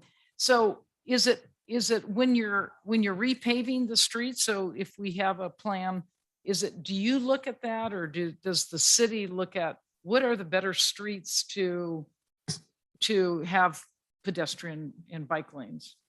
So I can speak to this, Michael. So usually this is done through the city's traffic engineer. Okay. It's not so much as we're paving here, we're going to put a bike lane. Yeah, we have to do some analysis associated with that to ensure, again, what we're doing is safe. Auburn Folsom Road, because we know we're doing there and we think there's an ability to do it there. We already plan to engage Ken Anderson from KD Anderson Engineering to see what can actually be done on that particular location. Okay, good. Thank you. And I appreciate that. And then, my concern or my question is, in the budget scenarios, is there one scenario that more jurisdictions use than any other, or is it just depends pretty much on the capacity of the city? Well, most agencies are doing some sort of annualized budget approach. They're trying to get to the point where, what's a number per year. And so the different scenarios, and particularly the ones that are what we're called target, where we're setting an objective goal, that's more of kind of a theoretical discussion. It just says, hey, here's what it takes to get to this quality of streets. And now the more real question is, well, about how much an average per year does the city think they can afford if they'd like to choose that one. And then we do a little bit of refinement of the budget analysis, because knowing that the program is assumed you've got half of that available in the first 2 or 3 years, and well, that's probably not the case at all. Yeah. And so then that gets refined by human interaction, by working with the project, working with the budget scenario to come up with something that's a bit more real. Okay. And I'll say And- this, we found that in the past, preventative maintenance goes much further than reconstruct. So like, if we have streets that are about that 67, if we go out and slurry seal, it might be better than waiting to do. Right, right. Okay. Thank you. I appreciate that. And what I, my input is that we have to be realistic, and reasonable. So, it seems that Auburn is not that bad as you look at the streets. And I'm not really in favor of penalties. So, but I do appreciate the fact that it's good to have a discussion. But thank you, that this analysis will help us tremendously and will help our constituents understand that we do have a good process and we're moving forward and keeping our streets intact. So thank I you. had one more quick little question. From working on projects with cities before, I know that it's not just money that's the limitation, it's staff's ability to manage the projects. Is that something that you take into account too when you're talking about this, or is this given an unlimited amount of staff time in order to manage these projects? Well, less was more is always one of the things that I can tell you that from the public works standpoint, is especially the folks in this room, streets and roads, that's our favorite thing. So like, we always make time for this. But we need to do the other stuff too, right? Absolutely. I apologize for not using this microphone. I am very. I know, but I know people who, for certain budgets will give you a lot of money and you're like, well, if I don't have the people to be able to spend the money, it's hard. And so I just wanted to see if that was. So I'll say this, from a transportation standpoint, especially Fund 26, our transportation fund, we have a point in the year that we start looking at these things. So this is programmed into our timeline. So, but this is something that we know we have to do. We look forward to doing. So this is one of the things that are going to happen regardless. Okay, thank you. Thank you. Do I have anyone from the public that would like to step up? Thank you.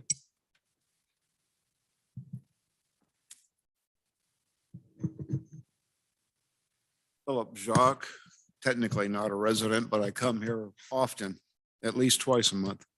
I'm wondering in this presentation, which is quite impressive, by the way, if there's a calculation or a metric that is based upon return on investment. And what I mean by that is we all deserve great streets, but some streets are more valuable than others. And if we invest $1 million in this street, it returns to us maybe $500,000. And then with that $500,000, we fix that little bitty thing over there. So I'm just wondering, I have no idea, but something the council might want to take into consideration. Arterial streets versus streets that are utilized tremendously. I mean, and I don't have any specific examples, but I'm just thinking if I have $1 million to spend, where's the biggest bang for that buck? And I have confidence that our staff will. Thank you. Is there anyone else? Did our city manager want to add something? No, just to that point, that's a very good point. And part of the overall analysis that we will do is, part of the capital program will be a 5-year projection of the streets that we're going to do based on funding levels, et cetera. But to that point, we also will take into consideration the highest value areas to do. Obviously, arterials, collectors, those streets where, there's a big difference between the street that has 50 cars a day and the street that has 5,000 cars a day. The return on investment, at least the cost benefit analysis, is significant. So that's the balance, and it'll come within the 5-year plan. Absolutely. Thank you.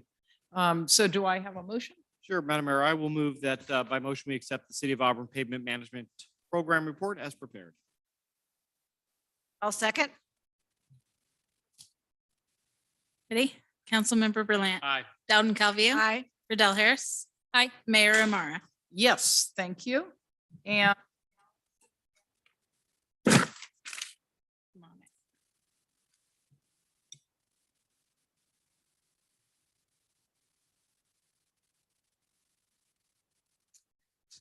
So Mayor and Council, it's the end of March, but March is Women's History Month. So tonight, I thought for my report, I would pay tribute to the women who make up the City of Auburn organization. And without question, women represent key roles in the City of Auburn. In council leadership, I think we're one of the few cities in the entire state of California that has a female elected majority, which is a massive statement about everything. We have people in our organization like Amy Lynn. Amy's not only our city clerk, but she really is a role model within the organization. If I could pick anybody who represents somebody who is a leader within their profession, Amy's just that. Not only is she our city clerk, but she is also a leader within the state's municipal clerks association, and she has been selected amongst her peers to represent our region.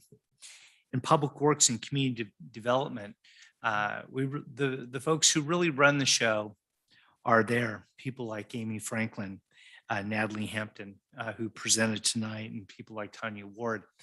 They have key roles leading the organization. Auburn Transit, I think, is actually 50-50 women drivers, but it's led by Rachel Wells, who's our transit manager. Rachel is transforming Auburn Transit. As I always try and tell her, as she kind of drags in sometimes, I just say, just be calm. It's all going to be good. We're cutting new ground, and we really are.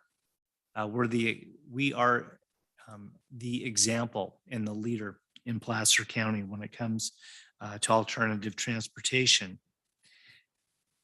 Auburn PD has extraordinary leadership through our ranks and within the organization. Our two key female officers, Tamika Silver and Sarah Roach. I don't think anybody gets any more FaceTime on the city's social media, showing all the very proactive things that Auburn PD is doing than Tamika and Sarah. Our dispatch is led by the dispatch supervisor, Samantha Davis, and the entire crew of dispatchers. I will arguably tell you that they are heroes, and they are people who in their roles deal with people at the most important moments of their lives. And they are that calming voice on the phone, but also, as importantly, they are the voice in the ear of our officers, giving them a heads up. A lot of people don't understand the technology, but I will tell you that those dispatchers in the ear of our officers will save their lives. Our code enforcement and evidence are led by people like Jennifer Solomon and Deb Nelson. Women in our organization, they hire all of our employees and they spend all of our money. We have people like April Hidalgo and Christina Schaefer. They really do spend all of our money. And if you want to know who actually runs the city manager, it's his administrative assistant, Amber. If not for her, I could barely make it through the day. For the city of Auburn, women represent the extraordinary element of all the things that we do. Our success is founded on a great teamwork, and obviously in tribute to Women's History Month, it's always important to pay tribute of those within our organization. So a big applause, many appreciations, and I can tell you, I'm absolutely grateful to work with all the women who make a difference for our community. And that's my report. Thank you for that generous report, and Women's Month is very important. Thank you. And with that, it's 3 hours, so I'm going to ask City Council, if you don't mind, if we skip our committee reports. Would you mind? Okay. Go ahead. Sorry. I just wanted to say that the ASUSD school board did vote 2-3 to adopt the 2022 fiscal recovery plan that outlines $3 million of budget reductions over the next 2 years. And they're going to be putting together a fiscal recovery committee to figure out what those details are going to be. But just there's pretty significant ones, including closing multiple schools and changing schools and decreasing staff in various areas. So we're going to be offering it however we can to help support them and to try to help with the actual recovery and not just the budget cuts, because budget cuts are rough, but we need to all work together as a community to help us to recover and to figure out how to keep that from continuing in that downward progression. So I think that we should, as a community and as a city, be offering them as much support as possible. So I've been discussing that with the various board members and. trying to Thank figure you. out how to- It affects Auburn, Yeah. certainly. Thanks. I just wanted to mention that I'll be requesting that staff bring HR House Resolution 6903 to the council for support. This is a House resolution authored by McClintock and LaMalfa that would require the Secretary of Agriculture to carry out activities to suppress wildfires on U.S. Forest Systems lands. Many of the cities in the county have already taken a support position on this particular piece of legislation. It's a House resolution, so it's not it wouldn't become law. It's really just direction. And so I'm hoping that we can have that in our next agenda. So. Fire Okay. chief's already signed off on it, so it's okay. Oh, good. Okay. Thank you. With that, we will adjourn. Thank you very much for attending.